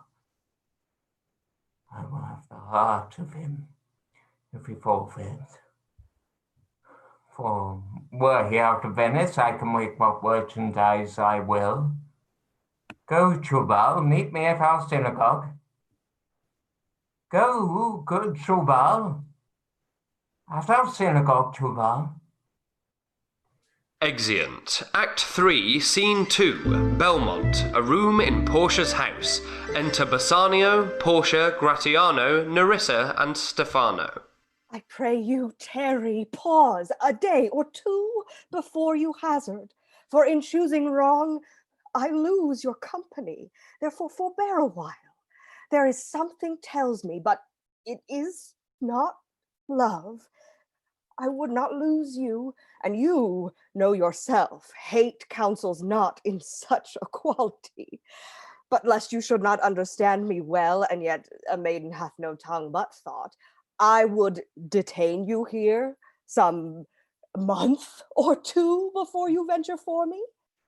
I could teach you how to choose right, but then I am forsworn. So will I never be, so may you miss me. But if you do, you'll make me wish a sin that I had been forsworn. Oh, beshrew your eyes. They have o'erlooked me and divided me. One half of me is yours, the other half yours. Mine own, I would say, but if mine, then yours, and so all yours. Oh, these naughty times that puts bars between the owners and their rights, and so though yours, not yours. Prove it so, let fortune go to hell for it, not I. I speak too long, but 'tis to pease the time, to eke it out, and to draw it out in length, to stay you from election. Let me choose, for as I am, I live upon the rack. Upon the rack, Bassanio. Then confess what treason there is mingled with your love. None but the ugly treason of mistrust, which makes me fear the enjoying of my love. There may as well be amity of light between snow and fire as treason and my love. Aye, but I fear you speak upon the rack where men enforced do speak anything. Promise me life and I'll confess the truth. Well then, confess and live. Confess and love has been the sum of my confession. Oh, happy torment, when my torturer doth teach me answers for deliverance. But let me to my fortune and the caskets. Away then, I am locked in one of them, and if you do love me, you will find me out. Nerissa and the rest stand all aloof. Let music sound while he doth make his choice. Then if he lose, he makes a swan-like end, fading in music. That the comparison may stand more proper, my eye shall be the stream and watery deathbed for him. He may win, but what is music then? Then music is even as the flourish when true subjects bow to a new crowned monarch. Such it is as are those dulcet sounds in break of day that creep into the dreaming bridegroom's ear and summon him to marriage. Now he goes. Live thou. I live with much, much more dismay. I view the fight than thou makest the fray. Tell me where is fancy bred, or in the heart or in the head? How may God, how nourish it? Reply. It is engendered in the eyes, with gazing fed and fancied eyes, in the cradle where it lies. Reply.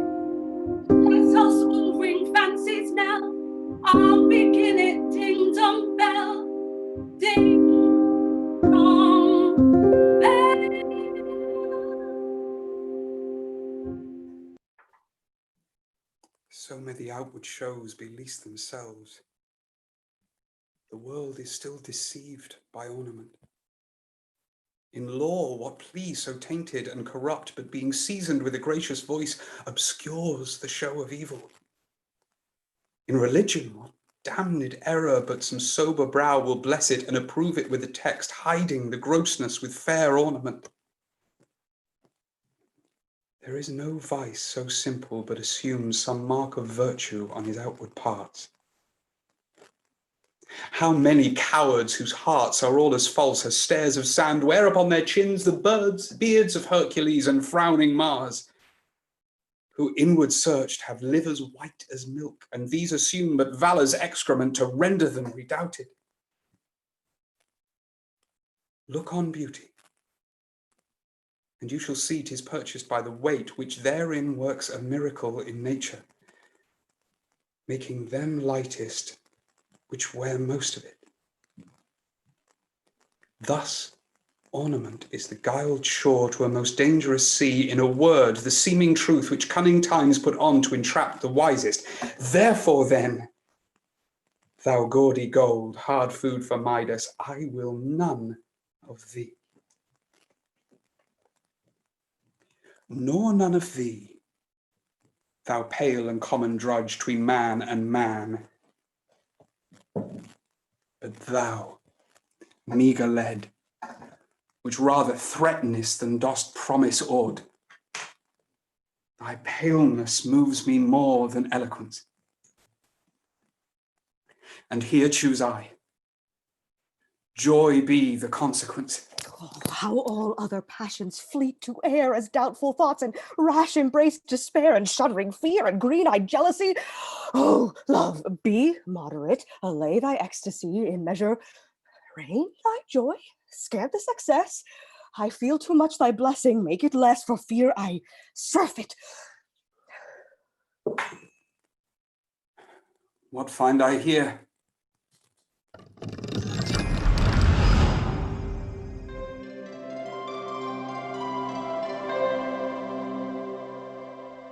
Portia's counterfeit. What demigod hath come so near creation move these eyes? Or whether riding on the balls of mine seem they in motion?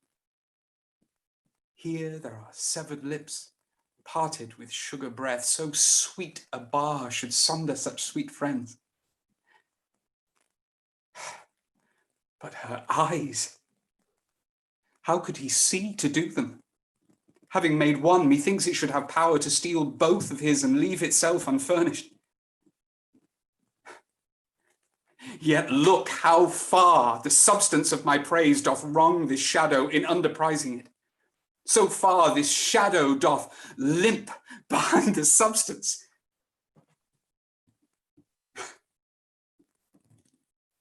Here's the scroll, the continent and summary of my fortune.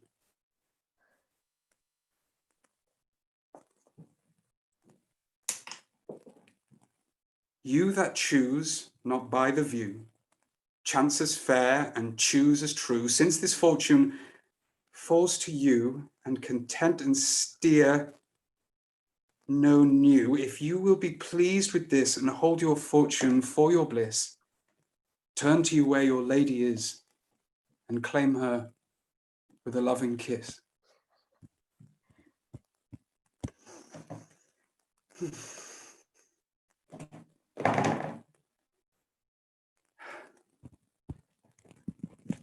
I am speechless, literally. You see me, Lord Bassanio, where I stand, such as I am, though for myself alone I would not be ambitious in my wish to wish myself much better. Yet for you, I would be trebled 20 times myself, 1,000 times more fair, 10,000 times more rich, that only to stand high in your account, I might in virtues, beauties, livings, friends, exceed account. But the full sum of me is sum of nothing, which to term and gross is an unlessoned girl, unschooled, unpracticed, Happy in this, she is not yet so old, but she may learn. Happier than this, she is not bred so dull, but she can learn. Happiest of all is that her gentle spirit commits itself to yours to be directed as from her lord, her governor, her king. Myself and what is mine to you and yours is now converted. But now I was the lord of this fair mansion, master of my servants, queen or myself, and even now, but now, this house, these servants, and this same myself are yours, my lords. I give them with this ring, which when you part from, lose or give away, let it presage the ruin of your love and be my vantage to exclaim on you.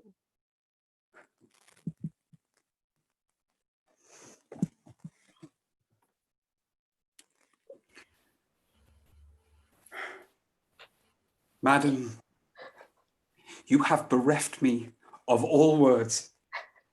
Only my blood speaks to you in my veins, and there is such confusion in my powers after some oration fairly spoke by a beloved prince, there doth appear among the buzzed pleased multitude, where every something being blent together turns to a wild of nothing, save of joy, expressed and not expressed. But when this ring parts from my finger, then parts life from hence, oh then be bold to say Bassanio is dead.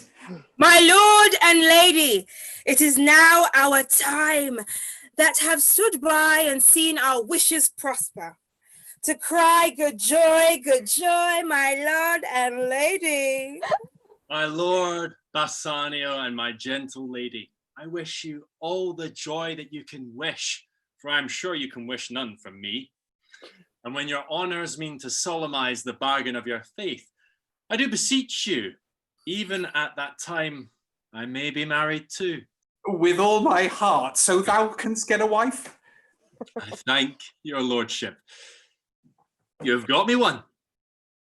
My eyes, my lord, can look as swift as yours. You saw the mistress, I beheld the maid. You loved, I loved. For intermission no more pertains to me, my lord, than you. Your fortune stood upon the casket there, and so did mine too, as the matter falls, for wooing here until I sweat again, with oaths of love at last. If promise last, I got a promise of this fair one here, to have her love, provided that your fortune achieved her mistress. Is this true, Nerissa? Madam, it is. So you stand with all. And do you, Gratiano, mean good faith? Yes, faith, my lord. Then our feast shall much be honoured in your marriage. We'll play them. The first the boy for 1,000 ducats. What? And stake down? No, we shall ne'er win that sport and stake down. But who comes here? Lorenzo and his infidel. What? And my old Venetian friend, SALERIO. Lorenzo and SALERIO, welcome hither. If the youth of my new interest here have power to bid you welcome, by your leave, I bid my friends and countrymen, sweet Portia, welcome. So do I, my lord. They are entirely welcome. I thank your honour. For my part, my lord, my purpose was not to have seen you here, but meeting with SALERIO, by the way, he did entreat me, past all saying nay, to come with him along. I did, my lord, and I have reason for it. Signor Antonio commends him to you. Ere I ope this letter, I pray you tell me how my good friend doth. Not sick, my lord, unless it be in mind, nor well, unless in mind. His letter there will show you his estate. Nerissa, cheer young stranger, better welcome. Your hand, SALERIO. What's the news from Venice? How doth that royal merchant, good Antonio? I know he'll be glad of our success. We are the Jasons.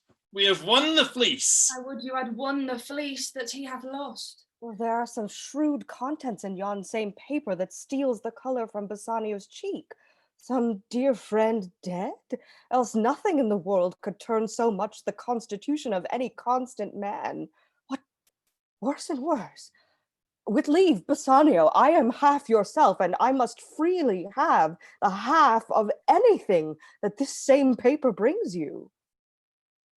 Oh, sweet Portia, these are a few of the unpleasantest words that ever blotted paper.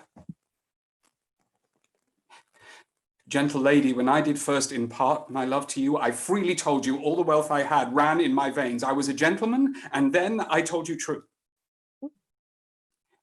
And yet, dear lady, rating myself at nothing, you shall see how much I was a braggart. When I told you my state was nothing, I should have told you then that I was worse than nothing. For indeed, I have engaged myself to a dear friend, engaged my friend to his mere enemy to feed my means. Here is a letter, lady. The paper as the body of my friend, and every word in it a gaping wound, issuing lifeblood. But is it true, SALERIO? Hath all his ventures failed? What, not one hit? From Tripoli, from Mexico and England, from Lisbon, Barbary and India, and not one vessel scraped the dreadful touch of merchant marring rocks? Not one, my lord. Besides, it should appear that if he had the present money to discharge the Jew, he would not take it. Never did I know a creature that did bear the shape of man, so keen and greedy to confound a man. He plies the Duke at morning and at night, and doth impeach the freedom of the state if they deny him justice.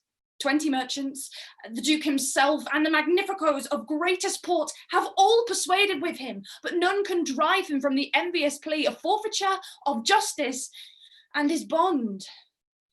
When I was with him, I have heard him swear to Tubal and to Cus, his countrymen, that he would rather have Antonio's flesh than 20 times the value of the sum that he did owe him. And I know, my lord, if law, authority, and power deny not, it will go hard with poor Antonio. Is it your dear friend that is thus in trouble? The dearest friend to me, the kindest man, the best conditioned and unwearied spirit in doing courtesies, and one in whom the ancient Roman honour more appears than any that draws breath in Italy. What sum owes he the Jew? For me, 3,000 ducats. No more? Pay him 6,000 and deface the bond. Double 6,000 and then treble that before a friend of this description shall lose a hair through Bassanio's fault. First, go with me to church and call me wife, and then away to Venice to your friend, for never shall you lie by Portia's side with an unquiet soul. You shall have gold to pay the petty debt 20 times over. When it is paid, bring your true friend along.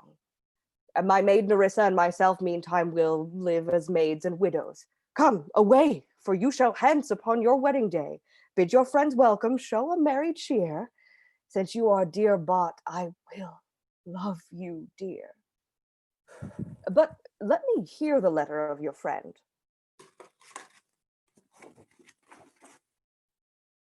Sweet Bassanio, my ships have all miscarried, my creditors grow cruel, my estate is very low, my bond to the Jew is forfeit. And since in paying it, it is impossible I should live, all debts are cleared between you and I. If I might but see you at my death, notwithstanding, use your pleasure. If your love do not persuade you to come, let not my letter. Oh, love, dispatch all business and be gone. Since I have your good leave to go away, I will make haste. But till I come again, no bed shall e'er be guilty of my stay, nor rest be interposed atwixt us twain. Exeunt.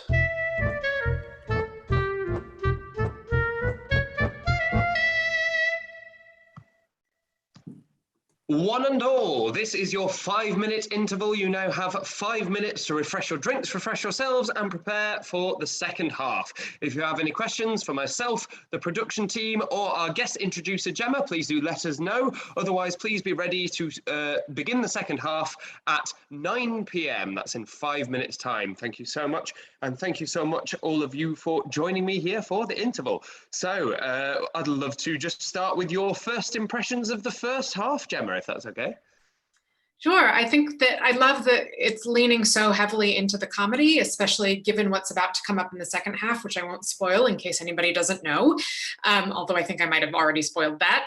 I'm always impressed by the way in which Shakespeare recognizes that when we laugh hard, we cry harder. And so I think it's really important that we really feel the comedy in this play because it gives so much more weight to the serious aspects of it. So I've been enjoying that tremendously. Wonderful, thank you so much. Yes, I think it's known that obviously antithesis is one of Shakespeare's kind of common literary devices, but I think we often miss just how embroidered that is into every scale of the work, you know, from scene to scene, from character to character, from point to point. Yeah, I think that's a really important part of it. And as you say, we'll be getting some of that antithesis in the second half for sure. There's also just one quick thing that I'd like to address, which was based on your introduction and the notice and the racist thing that Portia says in response to Morocco of let all such people of such complexion, you know, choose the same. Obviously, we made the decision to excise that from this production. And just for the benefit of our audience watching at home, for whom it has been a subject of debate, I'd just like to mention that the reason that we did that is because Portia is in fact racist towards Morocco before she even sees him. And as was noted by members of our audience, NERISSA checks her on that. And in the current climate that we're in particular, I felt like it was important to show that people are capable of changing their mind in response to new information, which I feel is something that is incredibly valuable and important in times as charged as these. So yes, please do leave the door open. Wonderful. So Sarah, do we have any new patrons to thank this week? We do, yes. So as always, a huge thank you to all of our continuing patrons. We've got a couple of names to shout out this week. So I'd like to mention Louise R, Spencer and Colleen D this week. It said all of your ongoing support is hugely appreciated. If you would like to consider tipping your actors and creatives for the show, then the link to our Patreon is in the description of the YouTube video. And you can give as little as £1.20, I think it is. Yeah, any contribution is hugely appreciated. Wonderful. And please remember that you can also like this video and subscribe to the channel. Make sure that you set notifications to receive all notifications so that then you will get updates shortly before each new show goes live every Wednesday. If this is the first one that you've joined us for, then well done you. That's a brave choice to dive into this format for the first time with Merchant of Venice, but we love having you here. So thank you so much for joining us. We've now got 3 minutes left on the clock, so I'm going to dig into the live chat to see if we can find some questions. Sarah, have you noted any so far? Yes, we did have one just a short while ago, which was someone asking what was the discussion like on balancing the comedy and more serious weight of the show in rehearsals, and they said that both are coming through equally strong. Wonderful. Well, that's a huge relief, first of all. We will be talking in detail after the show about the journey that we went on in terms of trying to navigate our way through this singularly difficult production. I would say that what we tried to do with both was to simply give them the weight of dramatic intention that we believed that that Shakespeare was giving us through the writing. You know, it seemed clear to us that there were scenes and that there were moments that were meant to be treated comically, and we've tried to treat those comically even when they include some of the racist language that is used. One of those common things that came up in the rehearsal process was that idea of the racist uncle trope, the idea that there might be someone that you love, someone even that might be quite kind of amusing in some ways or nice to be around, and yet they still carry these problematic beliefs. And the complexity of navigating those personality types, I guess, or those people is something that I think we've probably all encountered recently, especially. And so we felt like it was important to include that. At the same time, we did have discussions, and again, we'll delve into this more afterwards, about the fact that the racism that is used by the characters is intentional, and they know what they're saying and they know why they're saying it. I think the only other thing to mention about that is probably that in stand-up comedy in the last kind of 5 or 10 years, there's been a lot of animated and proactive discussions about punching down. And I just genuinely feel like a lot of the comedy in this piece punches down, and that is the nature of it. I saw somebody in the chat mention about the trick of getting people to laugh at racist jokes and then have to check themselves because the presentation drives you in one way, and then you've had someone that says 5 funny things that you can laugh at comfortably, and then the 6th is problematic, and you'll find yourself riding that wave and then suddenly arrested by it. And if that is causing discomfort, that is intentional, and that is a discomfort that we all have to kind of sit in and examine, and that we have been doing for quite some time. But more on that later. It is now 9 o'clock. How quickly it comes around. So thank you so much for joining us, everyone. If you could now retire to the backstage area as the second half is about to begin. Ladies and gentlemen, please do remember to capture your reactions using the hashtag #ShowMustGoOnline. Contact us at TSMG Online Live on Twitter or at the Show Must Go Online on Insta and Facebook. And prepare yourselves for the second half of Shakespeare's The Merchant of Venice. Act 3, Scene 3, Venice, a street. Enter Shylock and Solanio and Antonio and the jailer. Jailer, look to him. Tell me not of mercy, this is the fool that lent out money. Greatest jailer, look to him. Hear me yet, good Shylock. I have my bond. Speak not against my bond. I have sworn an oath that I will have my bond.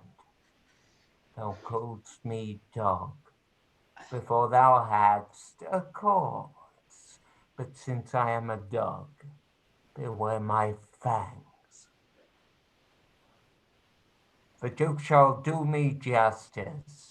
I do wonder, thou naughty jailer, that thou art so fond to come abroad with him at his request. I pray thee, hear me speak. I'll have my bond, I will not hear thee speak.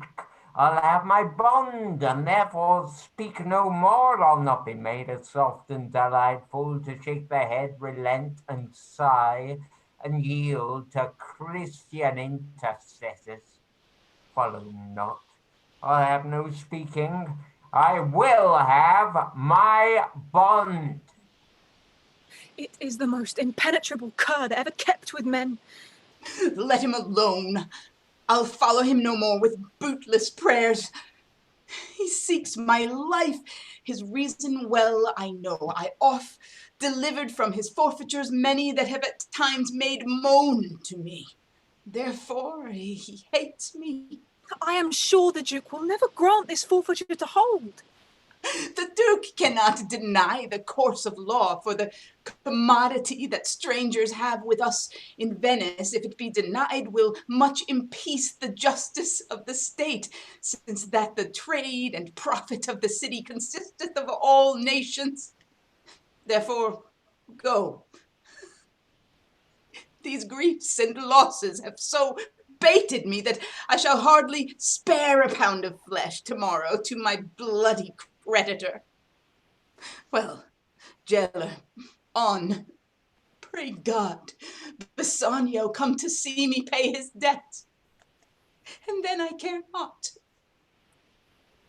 Exeunt. Act 3, Scene 4, Belmont, a room in Portia's house. Enter Portia, Nerissa, Lorenzo, Jessica, and Balthazar, a man of Portia's.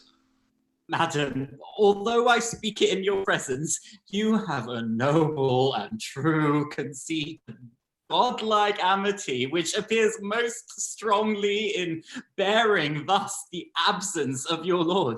But if you knew to whom you show this honour, how true a gentleman you send relief, how dear a lover of my lord your husband, I know you would be prouder of the work than customary bounty can enforce you.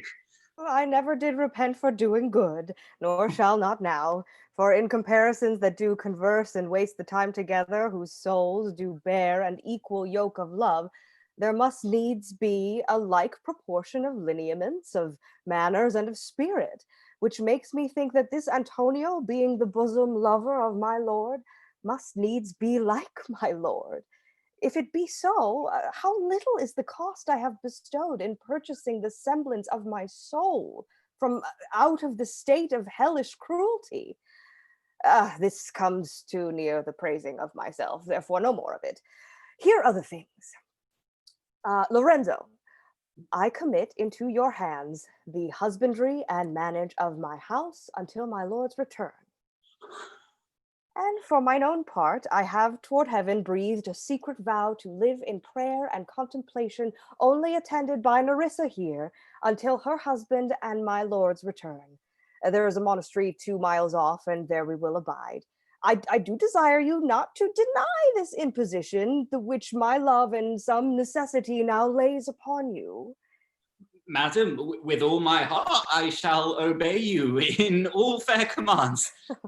My people do already know my mind and will acknowledge you and Jessica in place of Lord Bassanio and myself. So fare you well till we shall meet again. Fair thoughts and happy hours attend you. I wish your ladyship all heart's content. I thank you for your wish, and am well pleased to wish it back on you. Fare you well, Jessica. Now, Balthazar, as I have ever found thee honest true, so let me find thee still. Take this same letter, and use thou all the endeavor of a man in speed to Padua. See thou render this into my cousin's hands, Dr. Bellario, and look what notes and garments he doth give thee. Bring them, I pray thee, with imagined speed unto the traject to the common ferry which trades to Venice.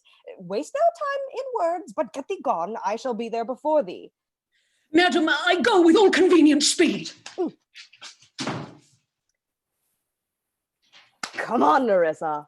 I have work in hand that you yet know not of. We'll see our husbands before they think of us. Shall they see us? They shall, Nerissa, but in such a habit that they shall think we are accomplished with that we lack. I'll hold thee any wager when we are both accoutred like young men. I'll prove the prettier fellow of the two, and speak between the change of man and boy with a reed voice, and then to speak of phrase like a fine bragging youth, and tell quaint tales how honorable ladies sought my love, which I, denying, they fell sick and died. I could not do withal. I have in mind 1,000 raw tricks of these bragging jacks, which I will practice. Why, shall we turn to men? Why, what a question! Thou wert near a lewd interpreter. But come, I'll tell thee all my whole device when I am in my coach, which stays for us at the park gate, and therefore haste away, for we must measure 20 miles today. Exeunt. Act 3, Scene 5, Belmont. A garden at Portia's house. Enter Lancelot and Jessica. Yes, truly, for look you, the sins of the father are to be laid upon the children. Therefore, I promise you, I fear you. I was always plain with you, and so now I speak my agitation of the matter. Therefore, be of good cheer, for truly, I think you are damned. There is but one hope in it that can do you any good, and that is but a kind of bastard hope neither. And what hope is that, I pray thee? Marry, you may partly hope that your father got you not, that you are not the Jew's daughter. That were a kind of bastard hope indeed. So the sins of my mother should be visited upon me. Truly, then I think you are damned both by father and mother. Thus, when I shun Scylla your father, I fall into Charybdis your mother. Well, you are gone both ways. I shall be saved by my husband. He hath made me a Christian. Truly, the more to blame he. Ah, we were Christians and now before, e'en as many as could well live by one another.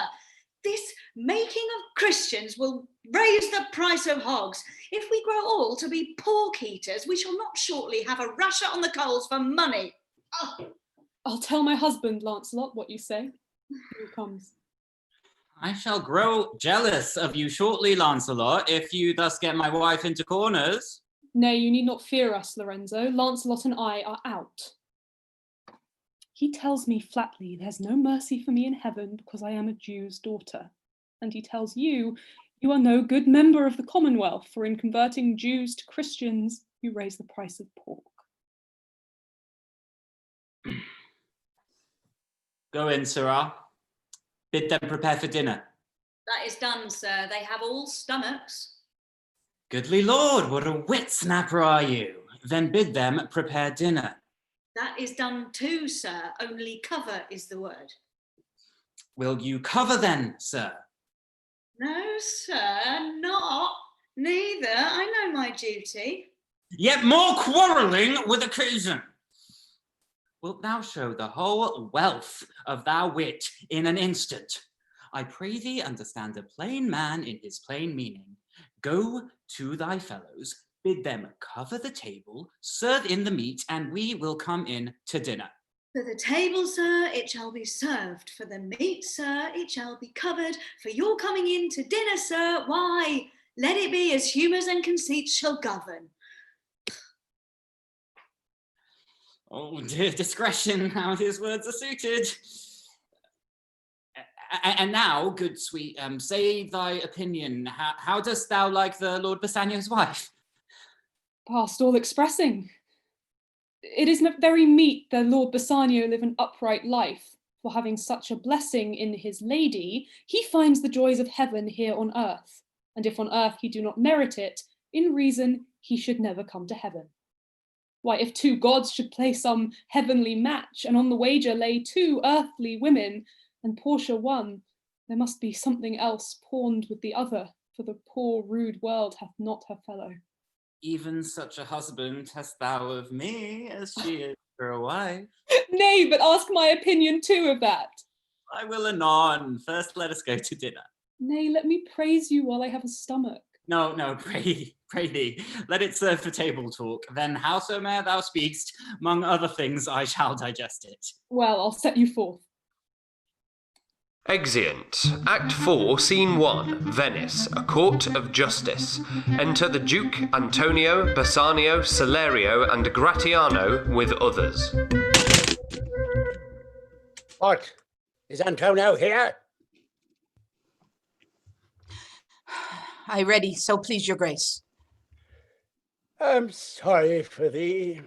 Thou art come to answer a stony adversary, an inhuman wretch, incapable of pity, void and empty from any dram of mercy.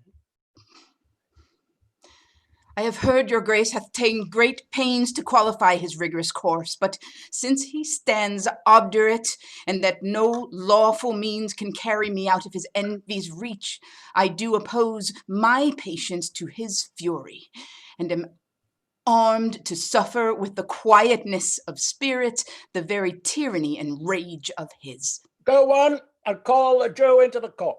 He is ready at the door. He comes, my lord. Make room and let him stand before our face. Shylock, the world thinks, and I think so too, that thou but leadest this fashion of thy malice to the last hour of act, and then 'tis thought thou'lt show thy mercy and remorse more strange than is thy strange apparent cruelty. And where thou now exacts the penalty, which is a pound of this poor merchant's flesh, thou wilt not only lose the forfeiture, but, touched with humane gentleness and love, forgive a moiety of the principal, glancing an eye of pity on his losses, that have of late so huddled on his back, to press a royal merchant down, and pluck commiseration of his state from brassy bosoms and rough hearts of flints, from stubborn Turks and Tartars never trained to offices of tender courtesy. We all expect a gentle answer, Jew. I have possessed your grace of what I purpose, and by our holy Sabbath have I sworn to have the Jew and forfeit of my bond. If you deny it, let the danger light upon your charter and your city's freedom. It's absurd. You'll ask me why I rather choose to have a weight of carrion flesh than to receive 3,000 ducats. I don't answer that, but say it is my humor. Is it answered? What if my house be troubled with a rat, and I be pleased to give 10,000 ducats to have it baned? What are you answered yet? Some men there are love not a gaping pig, some that are mad if they behold a cat, and others, when the bagpipe sings it nose, cannot contain their urine. For affection, mistress of passion, sways it to the mode of what it likes or loathes. Now for your answer. As there is no firm reason to be rendered why he cannot abide a gaping pig, why he a harmless necessary cat, why he a woollen bagpipe, but of force must yield to such inevitable shame as to offend himself being offended, so can I give no reason. Nor I will not, more than a lodged hate and a certain loathing I bear Antonio, that I follow thus a losing suit against him. Are you answered? This is no answer, thou unfeeling man, to excuse the current of thy cruelty. I am not bound to please thee with my answer. Do all men kill the things they do not love? Hates any man the thing he would not kill? Every offence is not a hate at first. What wouldst thou have, a serpent sting thee twice? I pray you, think you question with the Jew. You may as well go stand upon the beach and bid the main flood bate its usual height. You may as well use question with the wolf why he hath made the ewe bleat for the lamb. You may as well forbid the mountain pines to wag their high tops and to make no noise when they are fretted with the gusts of heaven. You may as well do anything most hard as seek to soften that, than which what's harder, his Jewish heart. Therefore, I do beseech you, make no more offers, use no farther means, but with all brief and plain conveniency, let me have judgment, and the Jew his will. For thy 3,000 ducats, here is 6. If every ducat in 6,000 ducats, 6 parts, and every ducat I would not draw them, I would have my bond. How shalt thou hope for mercy, rendering none? What shall I dread? Doing no wrong. You have among you many a purchased slave, which like your asses and your dogs and mules you use in abject and in slavish parts because you bought them.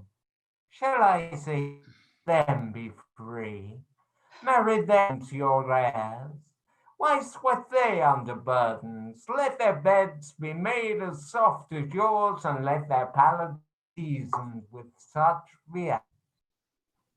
You answer, the slaves are ours. So do I answer you. The pound of flesh which I demand of him is dearly bought as mine, and I will have it. If you deny me, fire upon your law. There is no force in the decrees of Venice. I stand for judgment. Answer, shall I have it?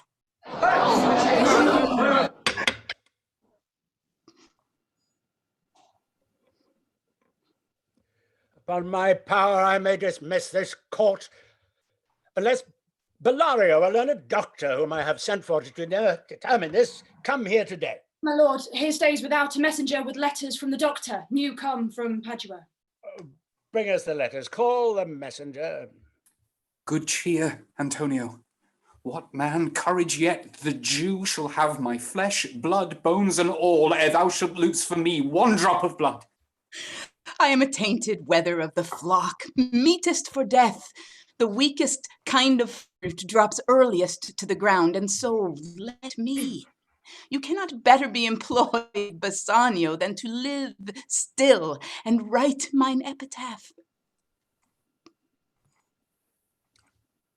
Come you from Padua? From Bellario? From both, my lord. Bellario greets your grace. Why dost thou whet thy knife so earnestly? To cut the forfeiture from the bankrupt there. On thy soul, harsh Jew, no metal cat, no, not the hangman's axe, bear half the keenness of thy sharp envy. Can no prayers pierce thee? No, none that thou hast wit enough to make. Oh, be thou damned, inexorable dog, and by thy life let justice be accused. Thou almost makes me waver in my faith to hold opinion with Pythagoras that souls of animals infuse themselves into the trunks of men. Thy currish spirit governed a wolf who hanged for human slaughter. Even from the gallows did his fell soul fleet, and whilst thou lavest in thy unhallowed dam, infused itself in thee for thy desires, wolvish, bloody, starved, and ravenous. Till thou canst rail the seal from off my bone, thou but fends thy lungs to speak so loud. Repair thy wit, good youth, or it will fall to cureless ruin. I stand here for lo. This letter from Bellario doth commend a young and learned doctor to our court. Where is he? He attendeth here hard by, to know your answer whether you'll admit him. With all my heart. Some 3 or 4 of you go give him courteous conduct to this place. Meantime, the court shall hear Bellario's letter. Your Grace shall understand that at the receipt of your letter I am very sick. But in the instant that your messenger came in loving visitation was with me a young doctor of Rome. His name is Balthazar. I acquainted him with the cause and controversy between the Jew and Antonio the merchant. We turned our many books together. He is furnished with my opinion, which, bettered with his own learning, the greatness whereof I cannot enough commend, comes with him at my importunity to fill up your Grace's request in my stead. I beseech you, let his lack of years be no impediment to let him lack a reverend estimation, for I never knew so young a body with so old a head. I leave him to your gracious acceptance, whose trial shall better publish his commendation.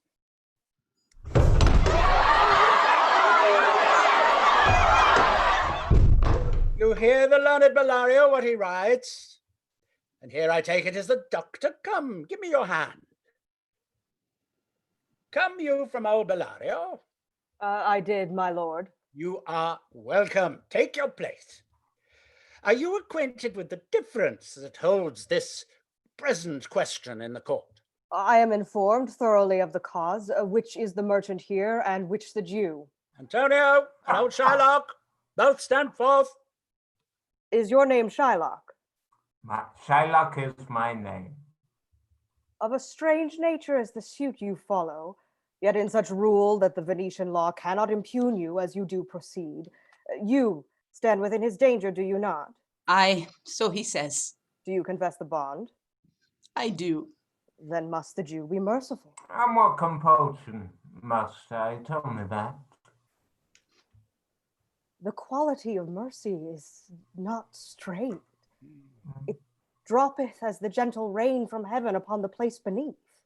It is twice blessed. It blesseth him that gives and him that takes. 'Tis mightiest in the mightiest. It becomes the throned monarch better than his crown. His scepter shows the force of temporal power, the attribute to awe and majesty wherein doth sit the dread and fear of kings. But mercy is above this sceptered sway. It is enthroned in the hearts of kings. It is an attribute to God himself. And earthly power doth then show likest gods when mercy seasons justice.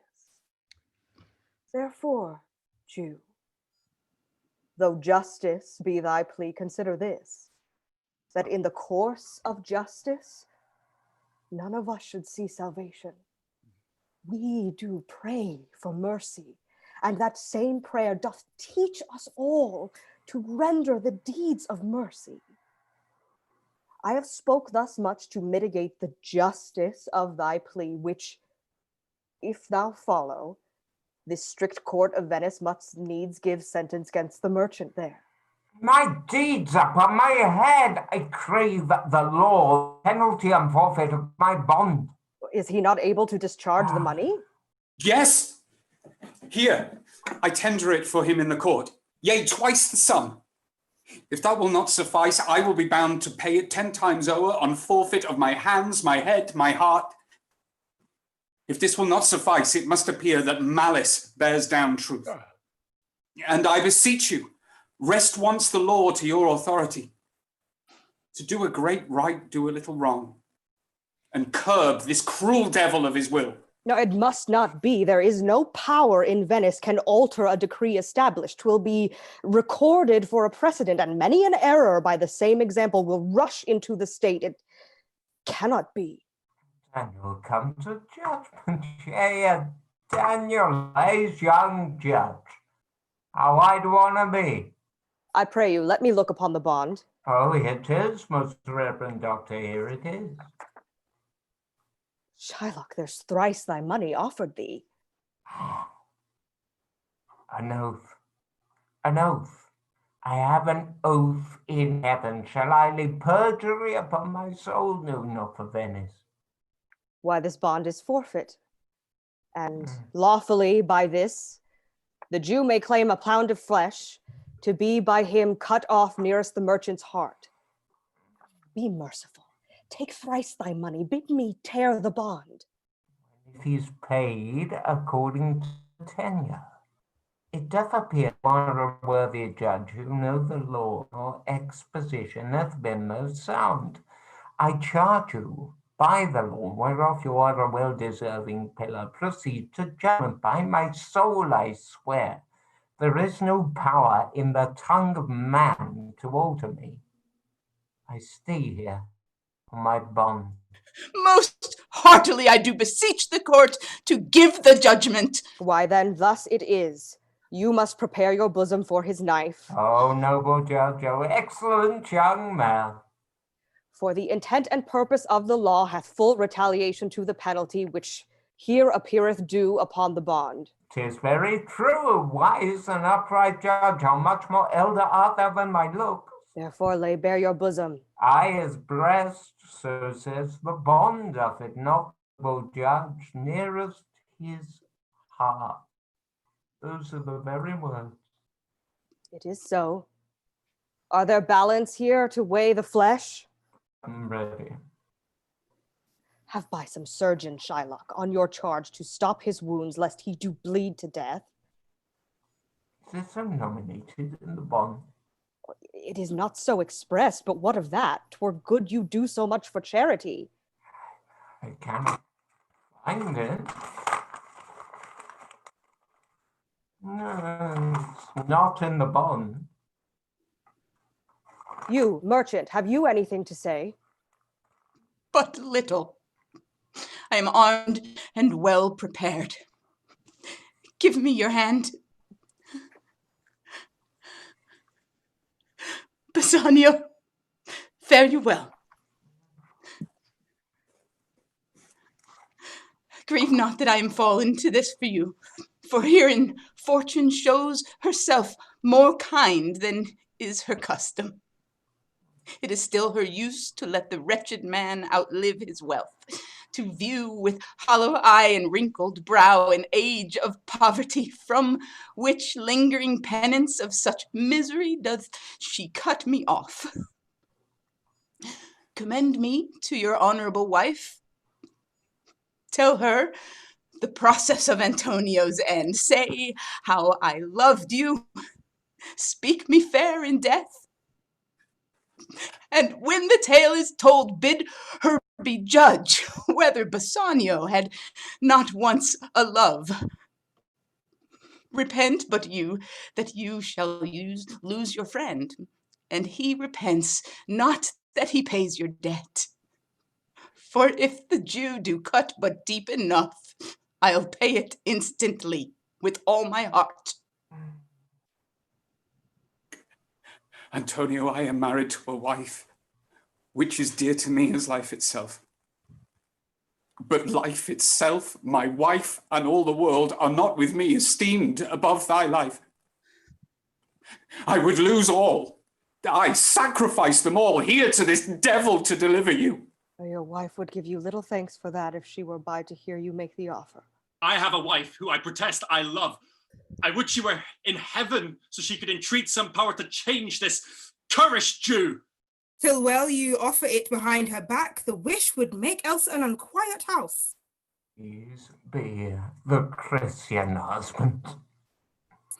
I have a daughter. Any of the stock of Barabbas have been her husband, other than a Christian. We trifle time, I pray thee, pursue sentence. A pound of that same merchant's flesh is thine. The court awards it, and the law doth give it. Most rightful judge. And you must cut this flesh from off his breast. The law allows it, and the court awards it. Most learned judge of sentence, come prepare. Tarry a little. There is something else. This bond doth give thee here no jot of blood. The words expressly are a pound of flesh. Take then thy bond, take thou thy pound of flesh, but in the cutting it, if thou dost shed one drop of Christian blood, thy lands and goods are by the laws of Venice confiscate unto the state of Venice. Upright judge, mark Jew, oh learned judge. Is that the law? For thyself shall see the act, for as thou urgest justice, be assured, thou shalt have justice more than thou desirest. Oh, learned judge, mark Jew, a learned judge. I take this offer then, pay the bond thrice and let the Christian go. Well, here is the money. Not soft.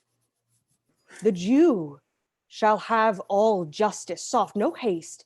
He shall have nothing but the penalty. Oh, Jew, an upright judge, a learned judge. Therefore prepare thee to cut off the flesh. Shed thou no blood, nor cut thou less nor more, but just a pound of flesh. If thou takest more or less than just pound, be it so much as makes it light or heavy in the substance or the division of the 20th part of one poor scruple, nay, if the scale do turn, but in the estimation of a hair, thou diest, and all thy goods are confiscate. A second Daniel. A Daniel Jew. No, infidel, I have you on the hip. Why doth the Jew pause? Take thy forfeiture. Give me my principal and let me go. I have it ready for thee, here it is. Now he hath refused it in the open court. He shall have merely justice and his bond. A Daniel, still say I, a second Daniel. I thank thee, Jew, for teaching me that word. Shall I not have barely my principal? Thou shalt have nothing but the forfeiture, to be so taken at thy peril, Jew. Why then the devil give and go to bed. I'll stay no longer questioned. Not tarry, Jew. The law hath yet another hold on you. It is enacted in the laws of Venice, if it be proved against an alien that by direct or indirect attempts he seek the life of any citizen, the party against which he doth contrive shall seize one half of his goods. The other half comes to the privy coffer of the state, and the offender's life lies in the mercy of the Duke only, against all other voice, in which predicament I say thou standst. For it appears by manifest proceeding that indirectly and directly too, thou hast contrived against the very life of the defendant, and thou hast incurred the danger formerly by me rehearsed. Down therefore, and beg mercy of the Duke. Beg that thou mayest have leave to hang thyself, and yet thy wealth being forfeit to the state, thou hast not left a vague of a cord. Therefore thou must be hanged at the state's charge. That thou shalt see the difference of our spirit. I pardon thee thy life before thou ask it, for half thy wealth. It is Antonio's, the other half comes to the general state, which humbleness may drive into a fine. Aye, for the state, not for Antonio. Nay, take my life anew. But not that. You take my house. When you do take the prop that doth sustain my house, you take my life when you do take the means whereby I live. What mercy can you render him, Antonio? Halta gratis, nothing else, for God's sake. So please, my lord, the Duke and all the court to quit the fine for 1/2 of his goods. I am content. So he will let me have the other half in use to render it upon his death unto the gentleman that lately stole his daughter. 2 things provided more. That for this favor he presently become a Christian. The other, that he do record a gift here in the court, that all he dies possessed unto his son Lorenzo and his daughter. He shall do this, or else I do recant the pardon that I late pronounced here. Art thou contented, Jew? What dost thou say? I am content. Clerk, draw a deed of gift. I pray you. Give me leave to go from hence. I am not well.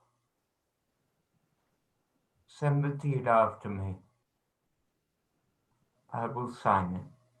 Get thee gone, but do it. Listening, shalt thou have 2 godfathers. Had I been judge, thou shouldst have had 10 more to bring thee to the gallows, not to the font.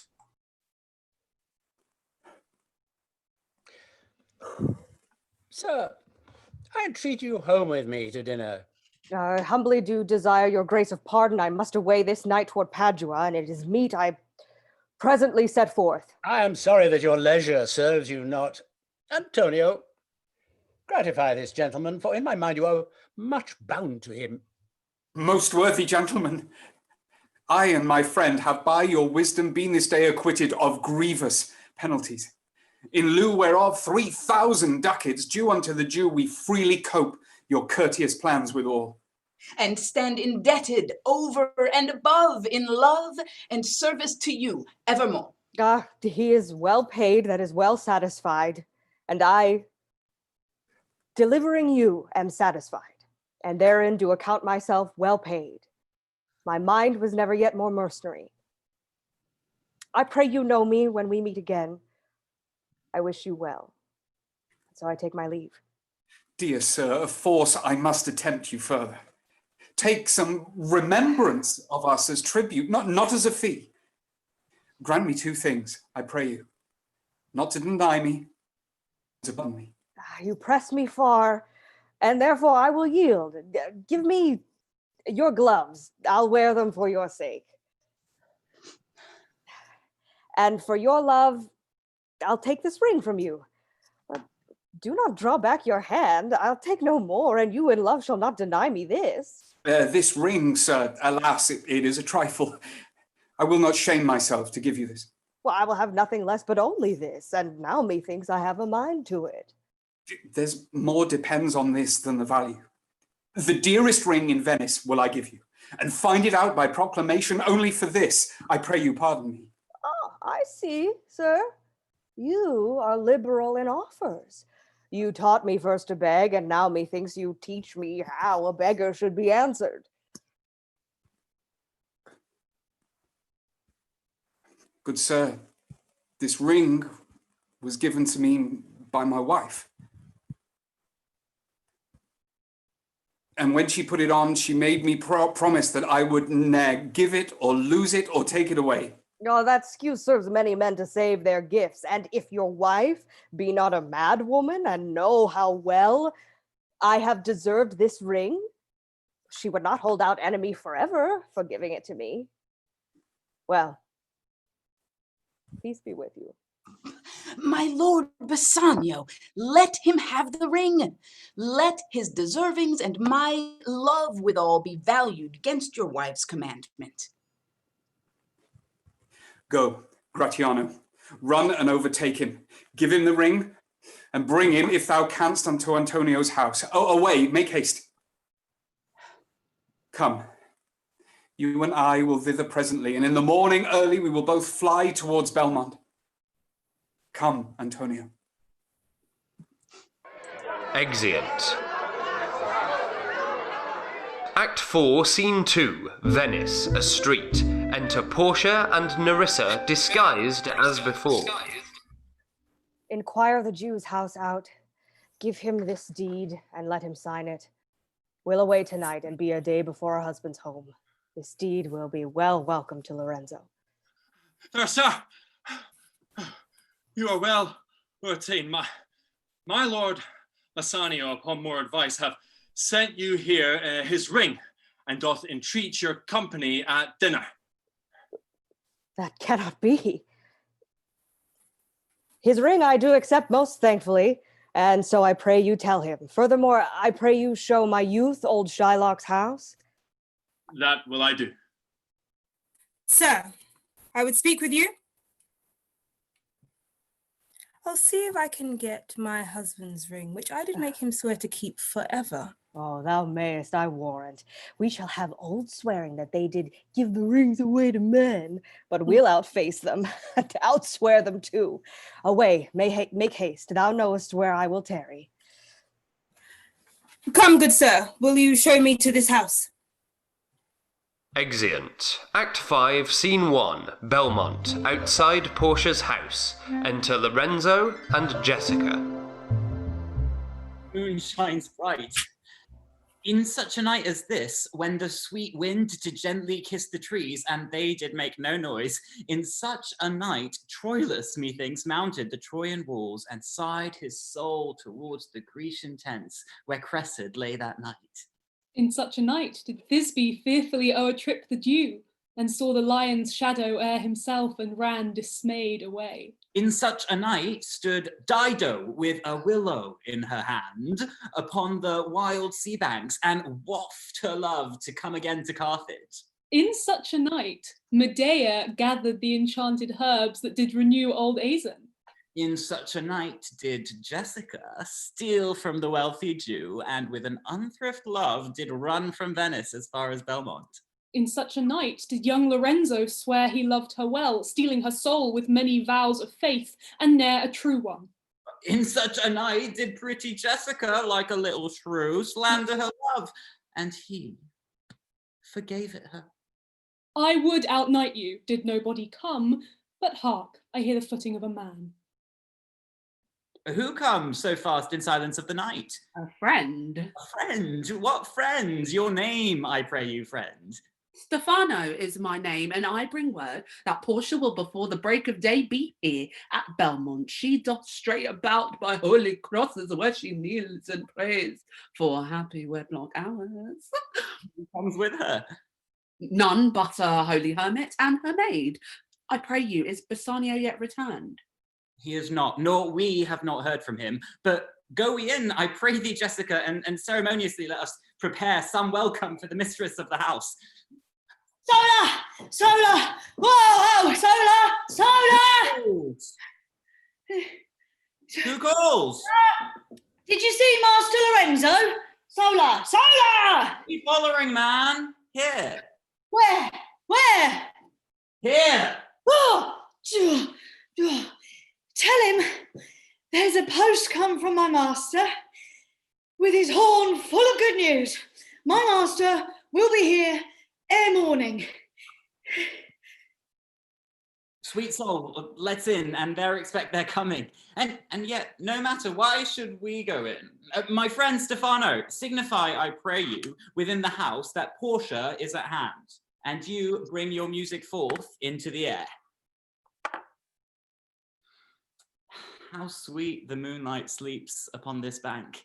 Here will we sit, and let the sounds of music creep in our ears, soft stillness and the night become the touches of sweet harmony. Come ho, and wake Diane with a hymn, with sweetest touches pierce your mistress' ear, and draw home with music. I am never merry when I hear sweet music. The reason is, your spirits are attentive, for do but note a wild and wanton herd, a race of youthful and unhandled colts, fetching mad bounds, bellowing and neighing loud, which is the hot condition of their blood. If they but hear perchance a trumpet sound, or any other music touch their ears, you shall perceive them make a mutual stand. Their savage eyes turned to a modest gaze by the sweet power of music. Therefore the poet did feign that Orpheus drew trees, stones, and floods, since naught so stockish, hard, and full of rage. But music for the time doth change his nature. The man that hath no music in himself, nor is not moved with concord of sweet sounds, is fit for treasons, stratagems, and spoils. The motion of his spirit as dull as night, and his affections dark as Erebus. Let no such man be trusted. Mark the music. Oh, that light we see is burning in my hall. How far that little candle throws his beams. So shines a good deed in a naughty world. When the moon shone, we did not see the candle. Well, so doth the greater glory dim the less. A substitute shines as brightly as a king until a king be by, and then his state empties itself as doth an inland brook into the main of waters. Oh, music, hark! It is your music, madam, of the house. Oh, nothing is good I see without respect. Methinks it sounds much sweeter than by day. Silence stows that virtue on it, madam. Oh, the crow doth sing as sweetly as the lark when neither is attended, and I think the nightingale, if she should sing by day when every goose is cackling, would be thought no better a musician than the wren. How many things by seasons seasoned are to their right praise and true perfection? Peace, ho! The moon sleeps with Endymion and would not be waked. That is the voice, or am I much deceived, of Portia? He knows me as the blind man knows the cuckoo, by the bad voice. Dear lady, welcome home. We have been praying for our husband's welfare, which speed we hope the better for our words. Are they returned? Madam, they are not yet, but there is come a messenger before to signify their coming. Oh, go in, Nerissa. Give order to my servants that they take no note at all of our being absent hence, nor you, Lorenzo, Jessica, nor you. And I hear his trumpet. We are no telltales, madam, fear you not. This night, methinks, is but the daylight sick. It looks a little paler. 'Tis a day such as the day is when the sun is hid. We should hold day with the Antipodes if you would walk in absence of the sun. Let me give light, but let me not be light. For a light wife doth make a heavy husband, and never be Bassanio so for me. Oh, but fate sort all, you are welcome home, my lord. I thank you, madam. Give welcome to my friend. This is the man. This is Antonio, to whom I am so infinitely bound. Oh, you should in all sense be much bound to him, for as I hear, he was much bound for you. No more than I am well acquitted of. Oh, sir, you are very welcome to our house. It must appear in other ways than word, therefore I scant this breathing courtesy. By yonder moon, I swear, you do me wrong. In fact, I gave it to the judge's clerk. Would he were guilt that had it, for my part, since you do take it, love, so much at heart. A quarrel, ho, already? What's the matter? About a hoop of gold, a paltry ring that she did give me, whose posy was for all the world like cutler's poetry upon a knife. Love me and love me not. What talk have you of posy or of value? You swore to me when I did give it you that you would wear it till your hour of death. No, not for me, yet for your vehement oaths. You should have been respective and have kept it. Give it to a judge's clerk. Now, well, I know. The clerk will ne'er wear hair on its face that had it. He will, and if he lived to be a man... Aye, if a woman lives to be a man. No. By this hand, I gave it to a youth, a kind of boy, a little scrubbed boy, no higher than myself. The judge's clerk, a prattling boy that begged it as a fee. I could not for my heart deny it him. Now you were to blame. I must be plain with you. To part so slightly with your wife's first gift, a thing stuck on with oaths upon your finger and so riveted with faith unto your flesh? I gave my love a ring and made him swear never to part with it, and here he stands. I dare be sworn for him he would not leave it, nor pluck it from his finger for the wealth that the world masters. Now, in faith, Gratiano, you give your wife too unkind a cause of grief, and twere to me, I should be mad at it. Why, I were best to cut my left hand off and swear I lost the ring defending it. My Lord Bassiano gave his ring away unto the judge that begged it, and indeed deserved it too. What ring gave you, my lord? Not that, I hope, which you received of me. If I could add a lie unto a fault, I would deny it. But you see, my finger hath not the ringer upon it, it is gone. Even so void is your false heart of truth. By heaven, I will ne'er come into your bed until I see the ring. Nor I in yours till I again see mine.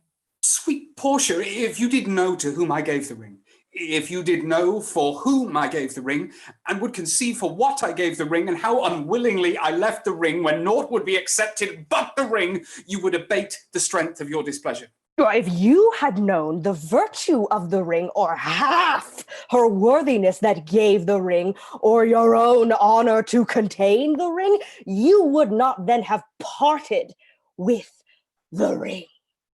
What man is there so much unreasonable, if you had pleased to have defended it with any terms of zeal, wanted the modesty to urge the thing that held as a ceremony? Nerissa teaches me what to believe. I'll die for it, but some woman had the ring.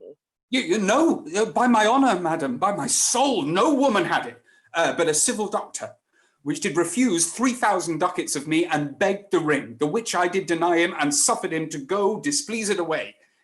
Even he that had held up the very life of my dear friend. What should I say, sweet lady?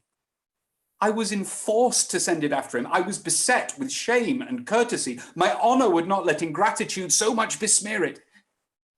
Pardon me, good lady, for by these blessed candles of the night, had you been there, I think you would have begged the ring of me to give the worthy doctor.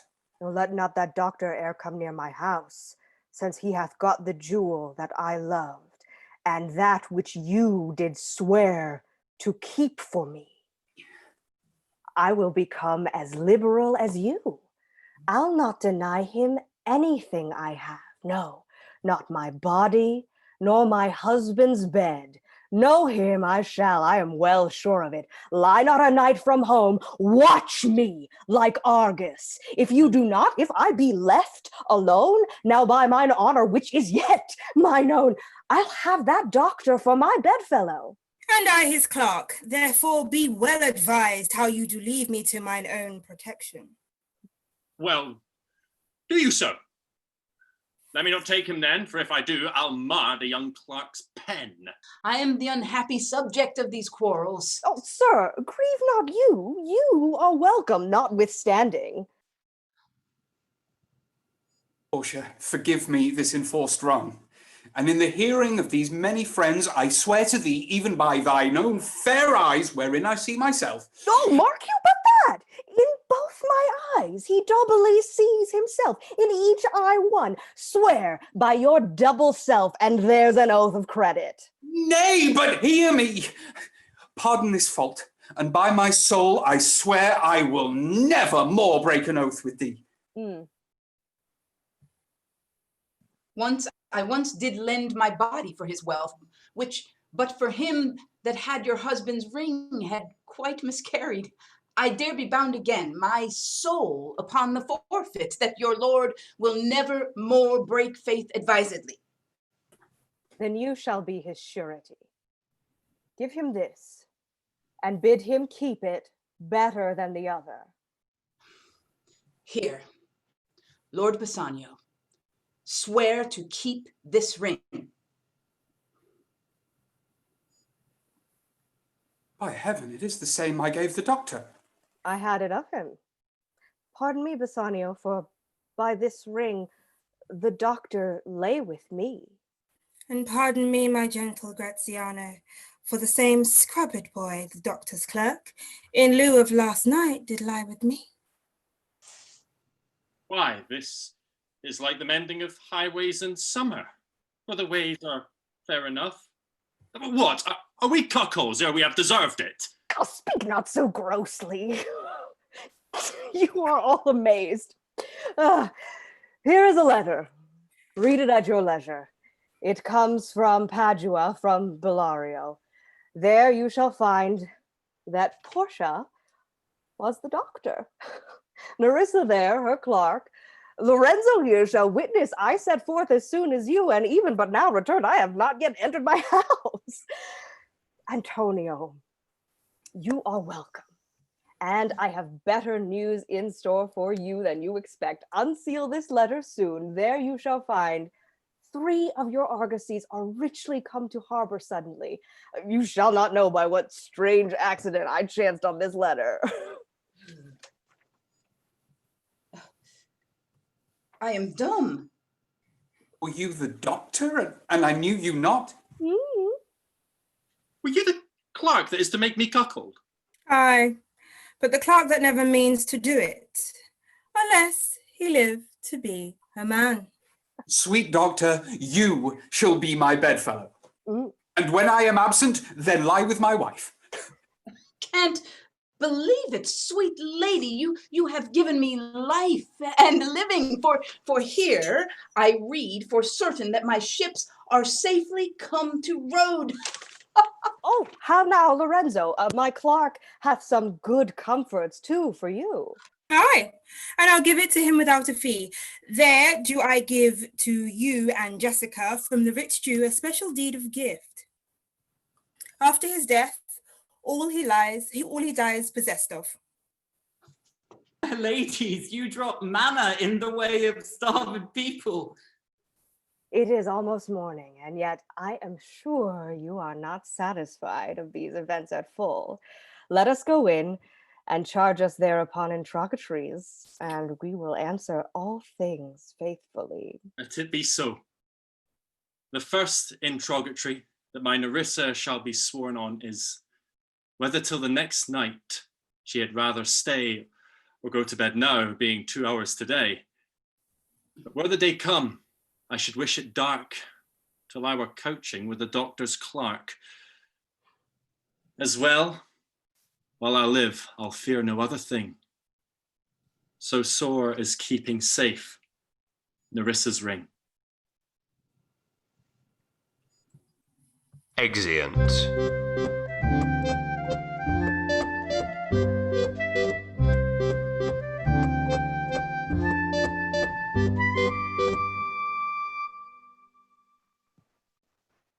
Ladies and gentlemen, please join me. Give yourselves a massive round of applause and come and take your bows for a stunning rendition of The Merchant of Venice. Thank you all so very much for that.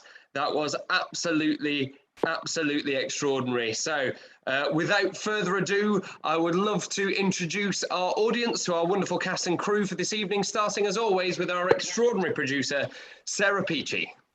Hi everyone, I'm Sarah. I'm an actor and innovation project manager based in Glasgow.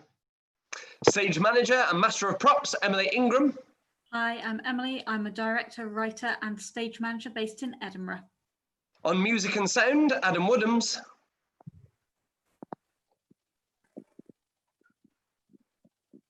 Forgot to unmute. Adam? Adam? Ronick.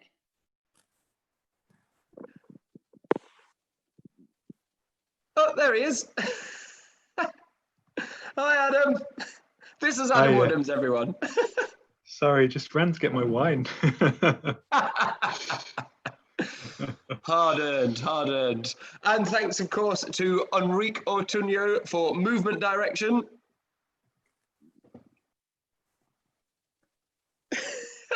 Sorry, sorry. Yes, I'll jump in. Hi, my name is Enrique. I'm a fight and movement director based in London. Sorry. Thank you so much. And our cast tonight has been put together by Sydney Aldridge in the room. Hi everyone, I'm Sydney Aldridge. I'm a casting director based in London. Wonderful. Thank you so much for joining us this evening, Sydney. And now for our incredible cast. Here they are as Shylock, Lee Ravitz.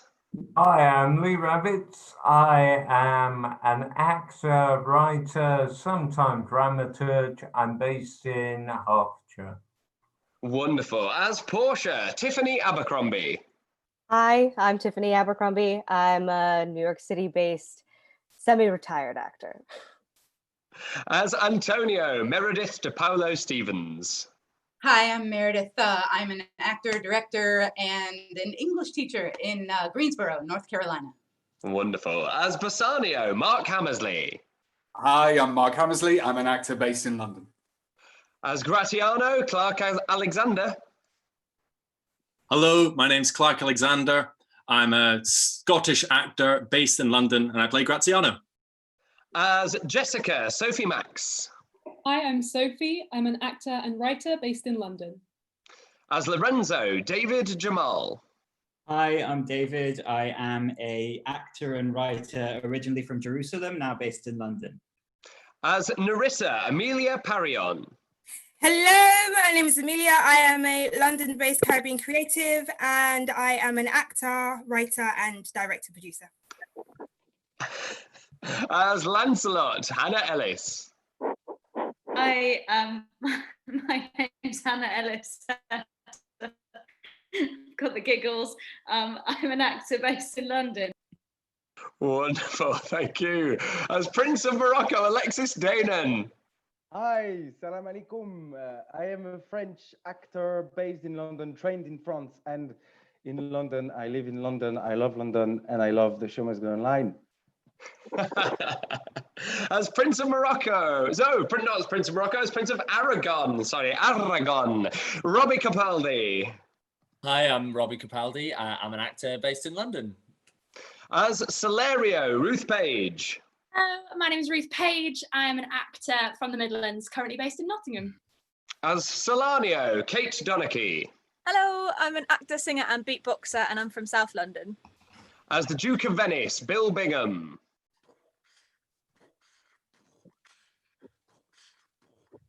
Bill! Bill! Bill Bingham, Duke of Venice, no legal knowledge whatsoever, but had a wonderful time tonight. Thank you. As Old Gobbo and Tubal, Mark Holden. Hi, everyone. I'm a Canadian actor based in London, England. As Stefano and singer Honey Gabriel. Hi, everyone. I'm Honey. I'm a British Nigerian actor and voiceover artist from South London. And our valiant swings for this evening, who were on tenterhooks at several points during the production, but nevertheless were covered expertly by our actors. First of all, Louise Lee. Hello, I'm Louise. I'm a Liverpudlian actor I'm based in London at the moment. Wonderful. And Emilio Vieira. Hello, everyone. I'm Emilio Vieira. I'm an actor, singer based in Toronto, Ontario, Canada, and very happy for you all to have joined us tonight. Thank you.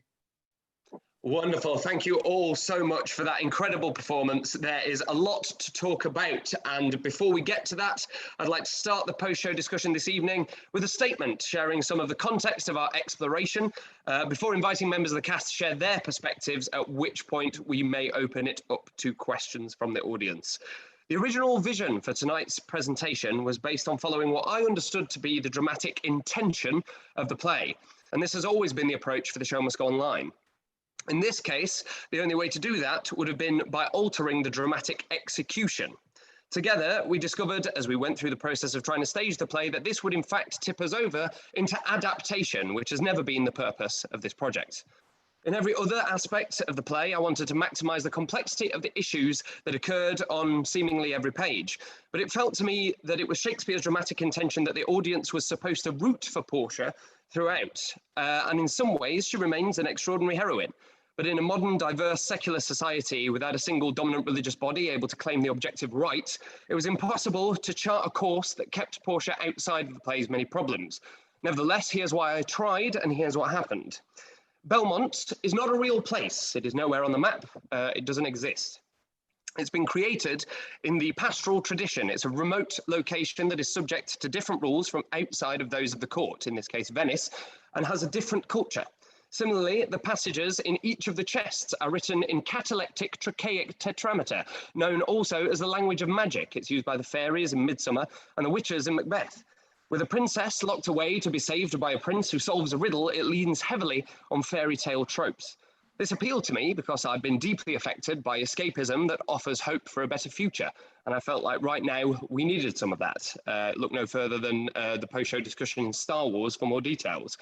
Subsequently, there was an attempt by me to create Belmont as a place where a better world was possible. And Portia, as the region of Belmont, as someone the audience could root for throughout the deeply troubling events of the rest of the play. All of this was really in an effort to navigate the court scene. The idea was that Portia would, as an alien and an outsider herself, step into the court of Venice and expose the system as broken by flipping the law on its head not once but twice, before walking away having raged against the machine and taken down the system. We auditioned this route and then explored it with members of the cast for several hours until 1 a.m. in the morning. Never has the wisdom of crowds, which we've always championed as part of this project, been more important than with this play. And I wish to thank in particular David, Sophie, Amelia, Tiffany, and Clark for bedding in during that time and offering diverse perspectives and insights on the route that we were taking. While it might have been satisfying on one level, it would not have been just on many, many others. Talking through our fears of the audience cancelling Portia for her racism, to fears of suggesting that we would oversimplify and have Portia solve racism to make people feel better and forget the problems by focusing on the win, I realised that the only thing to do would be to let Portia do what she does for the reasons that she does, and allow the audience to sit with their discomfort as we had sat with ours throughout the last week. Amelia opened up the discussion to what that would mean in the execution. The problem with the original approach was that Portia's Christian context is so deeply ingrained in Shakespeare's writing that to present her as outside of that dynamic created a kind of Trojan horse, allowing many subtler forms of anti-Semitism to go unacknowledged or even be tacitly endorsed. Sophie pointed some of these out and rightly suggested that these, as with other parts of the play, had to be intentional and intended by the character, and you may have noticed me mention that during the interval. Never more important than with Portia in that courtroom scene in the second half. Fundamentally, Portia's decision to double down on Shylock's punishment after offering to take the bond cannot be seen as anything but vindictive. David described how the laws that she uses invoke blood libel, a medieval English and European trope that Jewish people thirst for Christian blood. Similarly, that the mercy offered includes a forced conversion first introduced by Antonio and compounded by the Duke, which is anything but merciful. We had talked in the R&D with Yaret Dor, who is a movement and fight director, a friend of the show and a constant contributor who's also Israeli and Jewish, about some of the cultural context and historical context that might inform this decision. Yaret has been an invaluable source of wisdom in the early stages of developing this play, and she spoke to the pragmatism and the survival of the Jewish people at several points in history, suggesting that Shylock might take the conversion in order to retain half his wealth during his lifetime, escape being ostracized as a beggar in the Orthodox Jewish community, and continue to practice in secret. But this approach risks allowing the Christian conversion to seem objectively like a kindness. And this may have been Shakespeare's dramatic intention, but we knew that it couldn't be ours.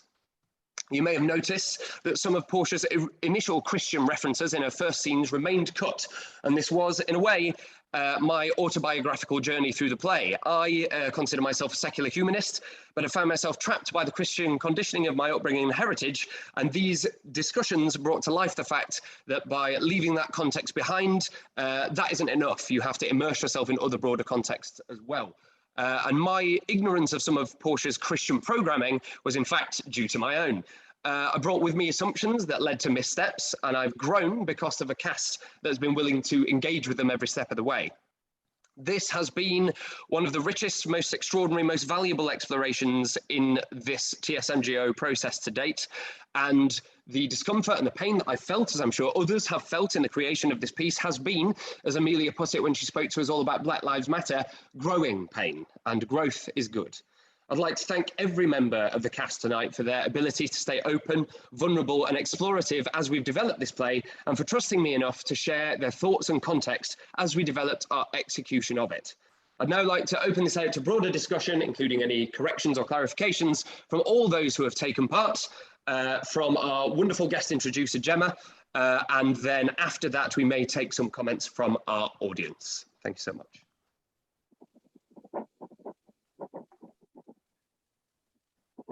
Don't all jump in at once. Yeah, okay, I'll start. Djemal, can I ask Djemal a question? Yes. What would contemporary audiences have made of this? How would they have behaved, imagining it being played at somewhere like Shakespeare's Globe? They'd have joined in, wouldn't they? They'd have hooted and laughed and catcalled and everything. I think that there's, I will say, frankly, I don't know. I wasn't there. But I think it is problematic when we try to distance ourselves from what's happening in a Shakespearean play by saying, oh, well, they felt differently about things back then. So I think that trying to say, well, you know, it's okay, what's happening in this play is okay because back then they wouldn't have felt the same way, like they didn't understand anti-Semitism in the same way, or they didn't understand racism in the same way. I think that that's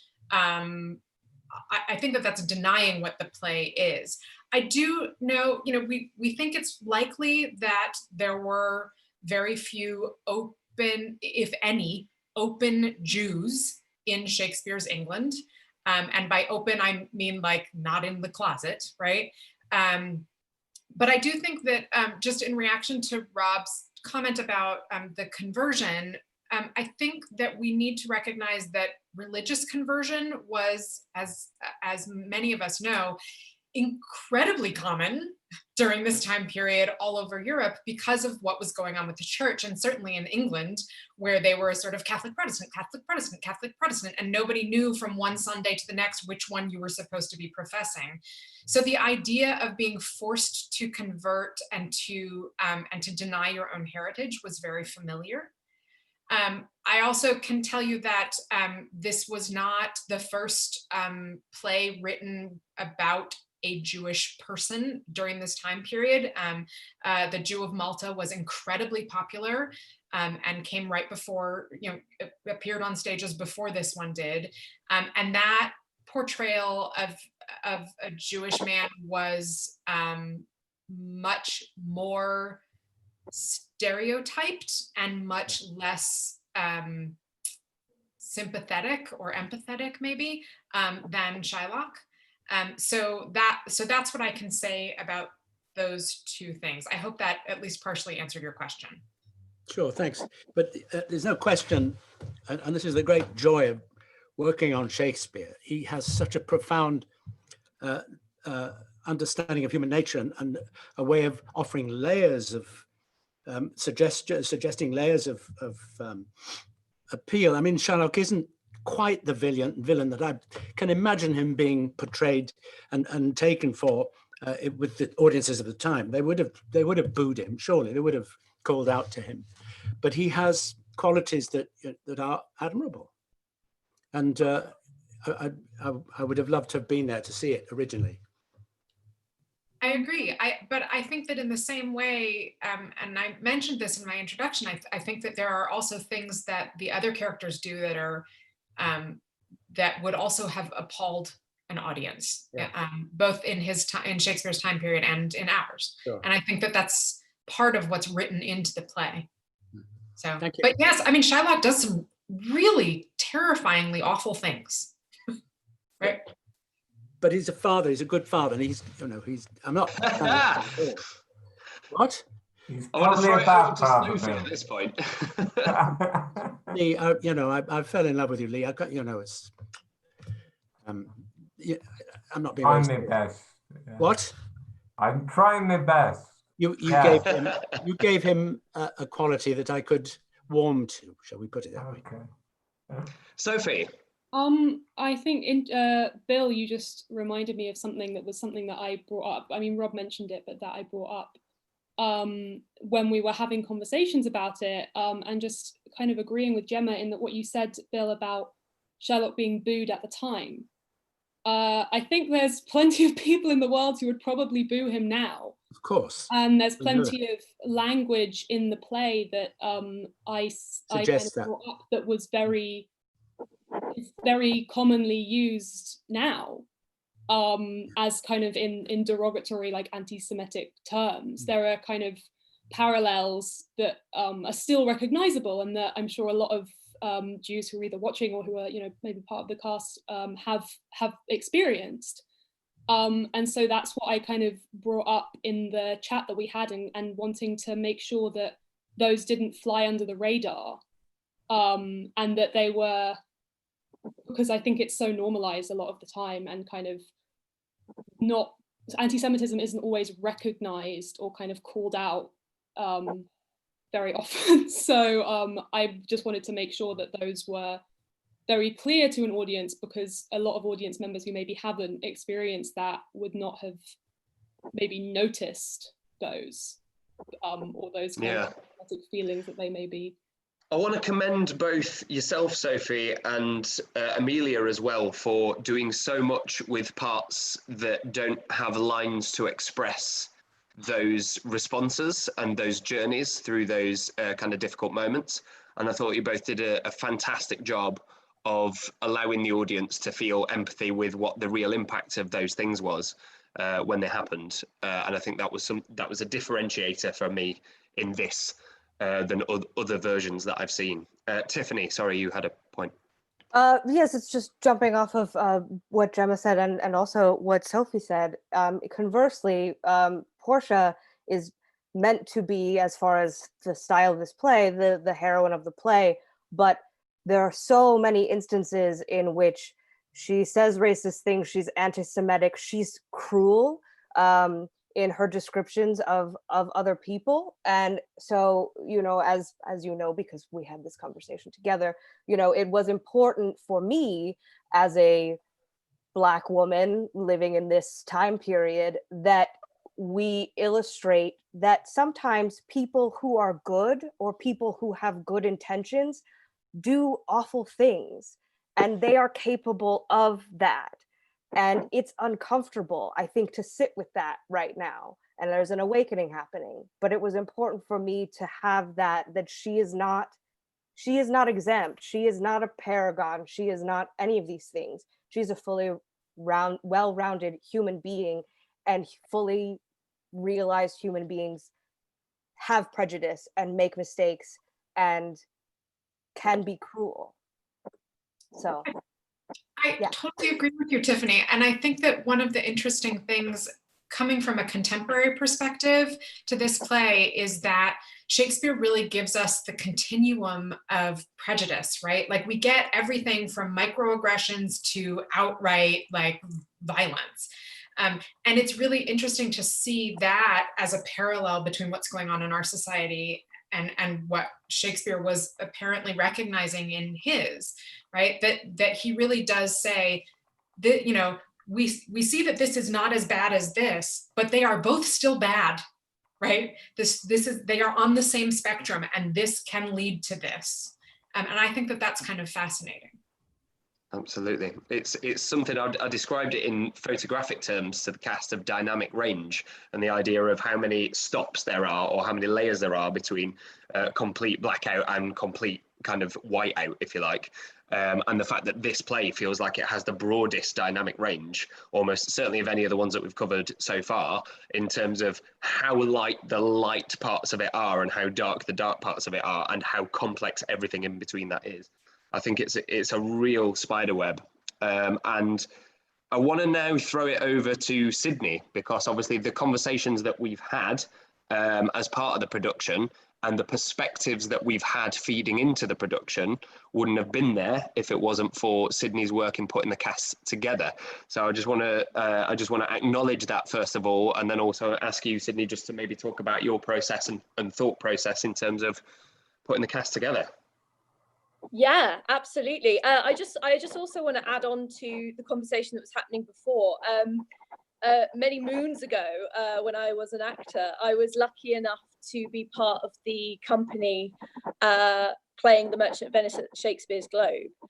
So while I can't bring any kind of experience to what the audience at Shakespeare's Globe would have been like back in the day, I can certainly have some thoughts on what they're like almost modern day, which is very different, I think.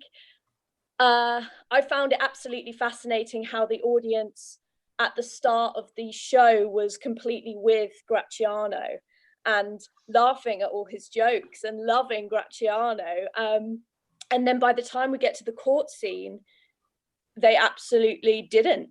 And that says a lot about the character of Gratiano, for sure. And our production ended with the christening, which was really dark. And if anyone's been to Shakespeare's Globe, there's normally a lovely jig, and we didn't have a jig. It was very dark and it was very poignant.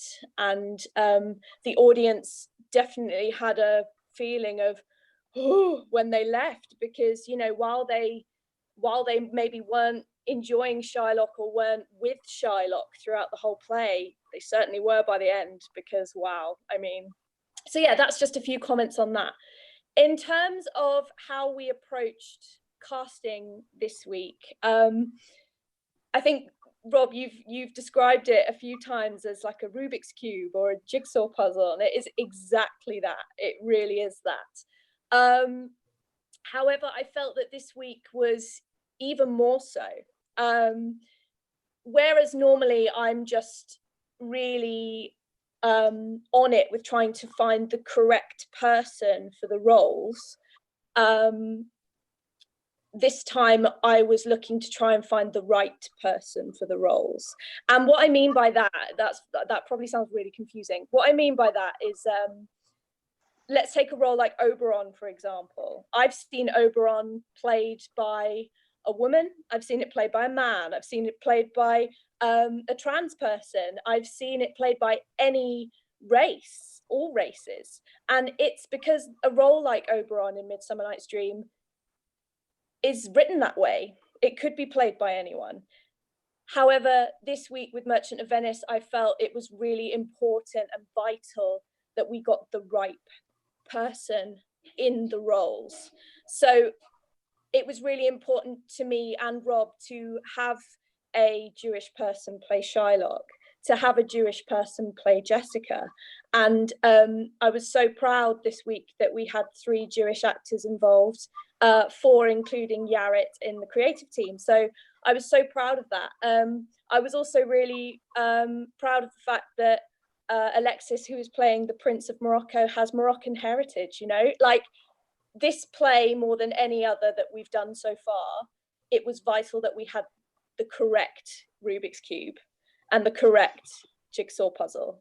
And I just want to say thank you to you all for being involved, because I thought it was absolutely outstanding. And yeah, the Rubik's Cube was solved. Thank you so much for that. Just a couple of little bylines on that. The jig, obviously, in the Globe and in traditional kind of theatre, Elizabethan theatre practice, is there as a decompression, right? It's there to tell the audience we're now entering a different space than what you've been in before, and you can kind of wash off, I guess, the emotions that you felt during this feeling simulator, which has been the story. And I think it's really powerful and interesting that the Globe, where I've never seen a show without a jig, the fact that they decided to not do that.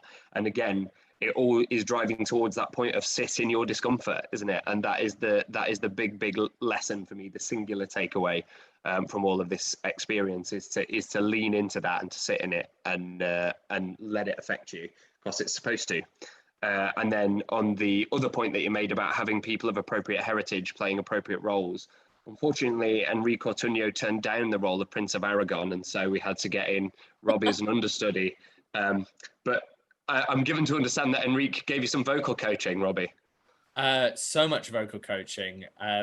Yeah, and I like to say that I definitely tried to follow some of it and failed miserably on all counts. I think didn't we decide that it was going to be a Spanish accent with French pronunciations? No, it was going to be an Italian accent with French H's. Sorry, Italian accent with Spanish H's and French pronunciations. That was what I ended That's up the good at. thing to do, Rob, is make all your mistakes deliberate choices. And then Exactly, never be exactly. If you systemize it, it sounds like it was on purpose. Absolutely, absolutely. So, ladies and gentlemen of the audience, if you have any questions for us, of course, do feel free now to send them in now that we've had that initial discussion. But while those questions are coming in, and Sarah, do jump in if we have any, but while those questions are coming in, obviously, I'd just love to continue hearing the thoughts of our incredible cast on what we've just been through. I want to just very quickly say thank you to Clark as well, playing Gratiano, for committing as full-throatedly as he did to the, I'm struggling to say it, but yes, the things that Gratiano has to say and the way he has to say them in that scene, it was really affecting to see it represented as it should be, and it can't have been easy for you, mate, so thank you. And now, yes, over to you. I want to echo that thanks, and also, yeah, just thank Rob, Sarah, Sydney, and just everyone in the cast. It has been an absolutely incredible experience to be part of, and to be, you know, playing a Jewish character and working with other Jewish actors on that, and to have the discussions that we have, which we said in the actual discussion to you, Rob, that these kind of discussions are so rare. They don't happen very often. And just the willingness of everyone to be so open and just tackle all of this really difficult subject matter and just really kind of dive into it and have those open discussions was really, really wonderful to be part of. So thank you all. You're all wonderful.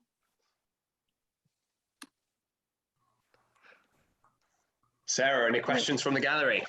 Yes, I've got one here, which actually throwing back to Sydney. So someone has asked about the principles that you use for casting these shows, given the rather protracted process.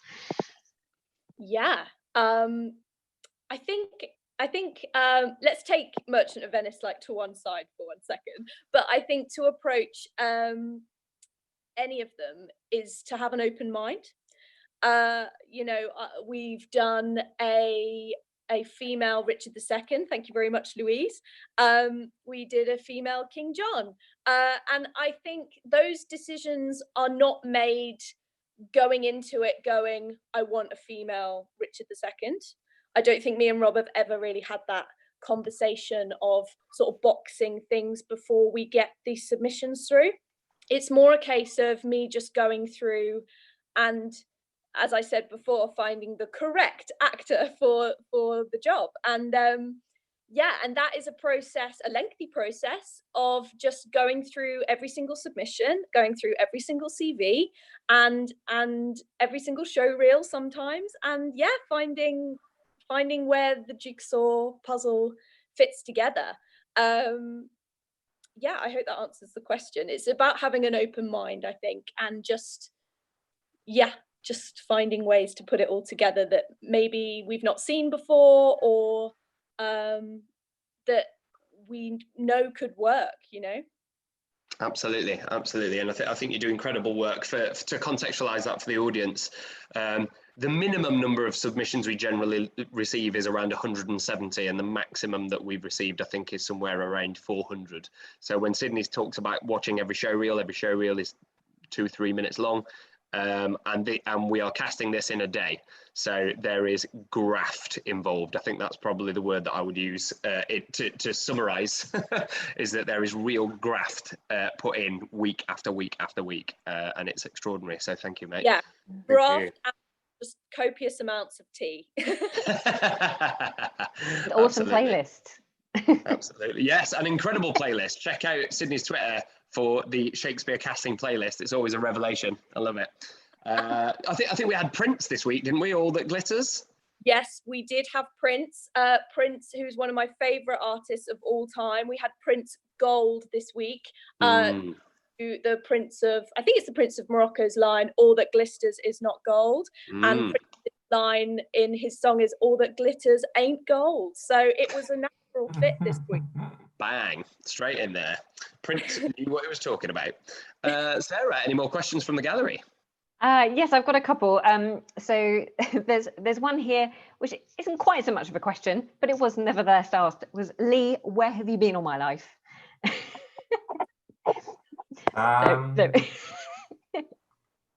Probably hidden in the house, I think.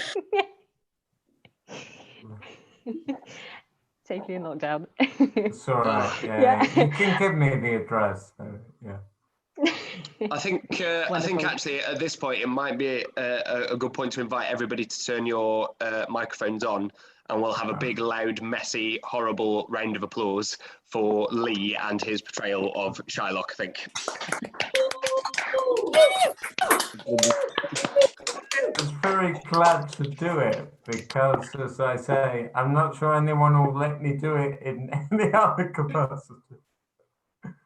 So well, you should do, because that was absolutely wonderful, and it's been a joy to work on it with you, mate, and see you navigate that extraordinarily tricky trajectory that character goes on. Yeah, it was interesting. One of the things I found about it, because doing Shylock, I naturally focused on the bits of the play that were Shylock-based first of all, so I got some idea of that.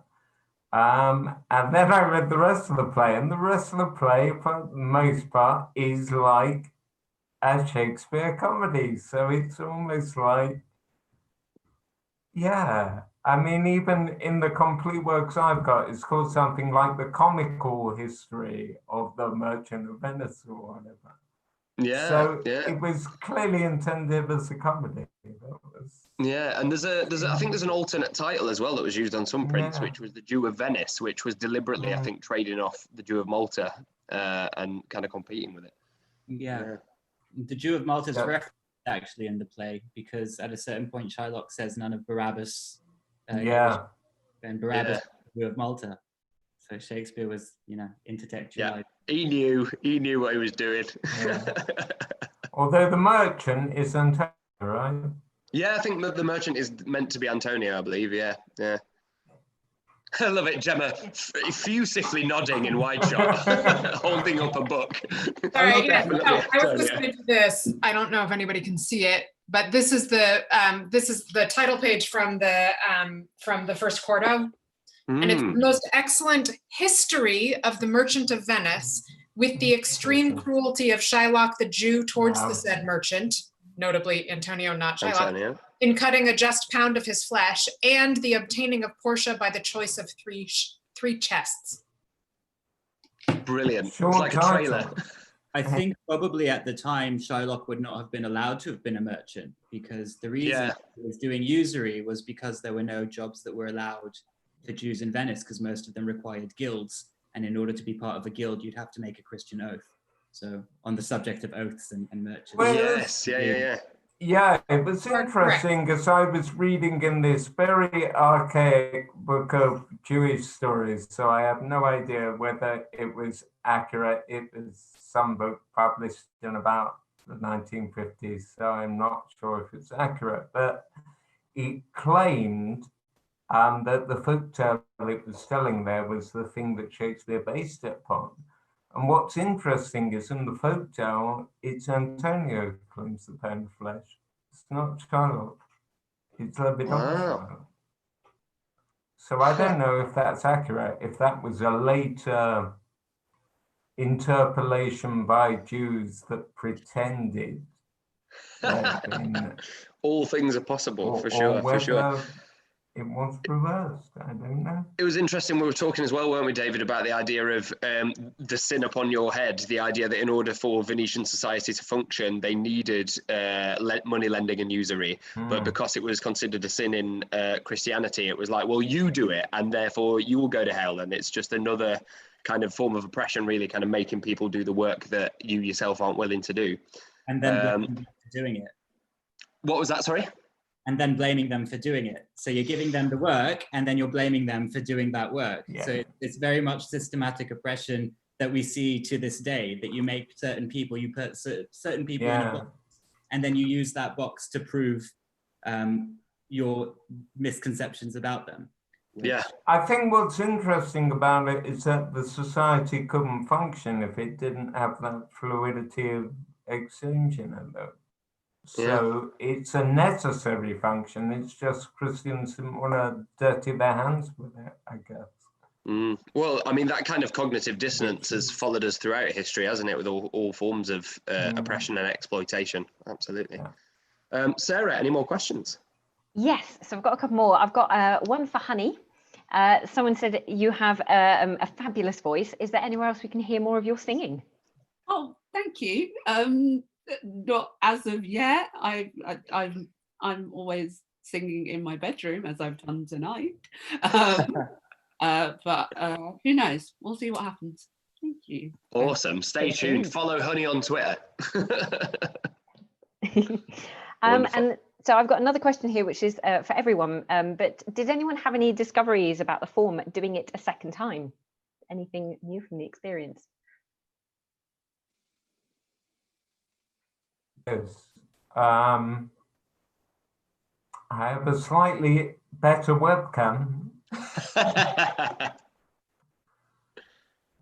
I'm reminded of, number one, how exhausting it is. Even with the small part, like it is a very exhausting process. Even if it's probably the most rewarding thing I've done during lockdown, it's also the most exhausting.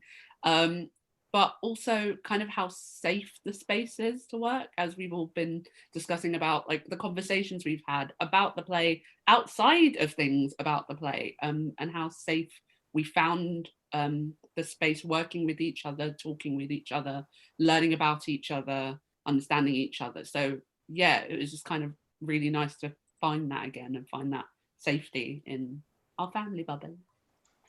Yeah, I totally agree with Honey. And also, this was something that I think was mentioned in the chat earlier in the play, but there's so much that is so possible on Zoom because we're like close up in people's faces in, for instance, during the trial or during, you know, scenes where people who maybe don't have so many lines are reacting, to be able to really see those reactions from them and get more of an arc of their story without those lines, which is not necessarily as possible on stage for the people like right at the back of the house. So that was really nice to kind of, I think especially with this play, to really be able to see those reactions to stuff was so important in telling the story that we wanted to tell with it. Yeah, I think that there's also a testament to the people in the team that have been, I mean, remarkable and incredible in the fact that in 3 days, there's been such a sense of community and such a sense of solidarity and kinship and allyship and relevance, because all of this is obviously being done in a very specific context. And the fact that we're all on our own in our houses, but at the same time, I did not feel alone for 1 second throughout this entire process, which is a huge testament to everyone in the cast. It's a huge testament to Rob and Emily and Sarah and Enrique and Yaret, everyone, and Sydney. Like it's just managing to put a group of people together who most of whom have never met each other before. Those who have not done it in person mostly, and being able to still have this connection all over the world, like transatlantic. It's pretty remarkable. I think for me, yeah, something that it's not about exactly that, but something that has changed comparatively to the first time is like when I was doing the scene, my imagination was way more triggered than during the first time. So when I was talking to Portia, I was literally imagining someone that had never met, like Tiffany, like she was in my living room, and I was literally like seeing like a hologram of her in my head, because I think that's my special skill. It is. She was in Star Wars, maybe, I don't know. She will be in the next Star Wars. But what I mean is like all the technical things that Rob and all the team and literally all the team have brought helps a lot to really create a world within this small box that is our computer, but even outside the computer. So it's literally crazy, all those details that are improving like week after week. Yeah. So this, something David said made me think this for the first time. And it's actually a bit off topic. It's nothing to do with having done one and doing a second one.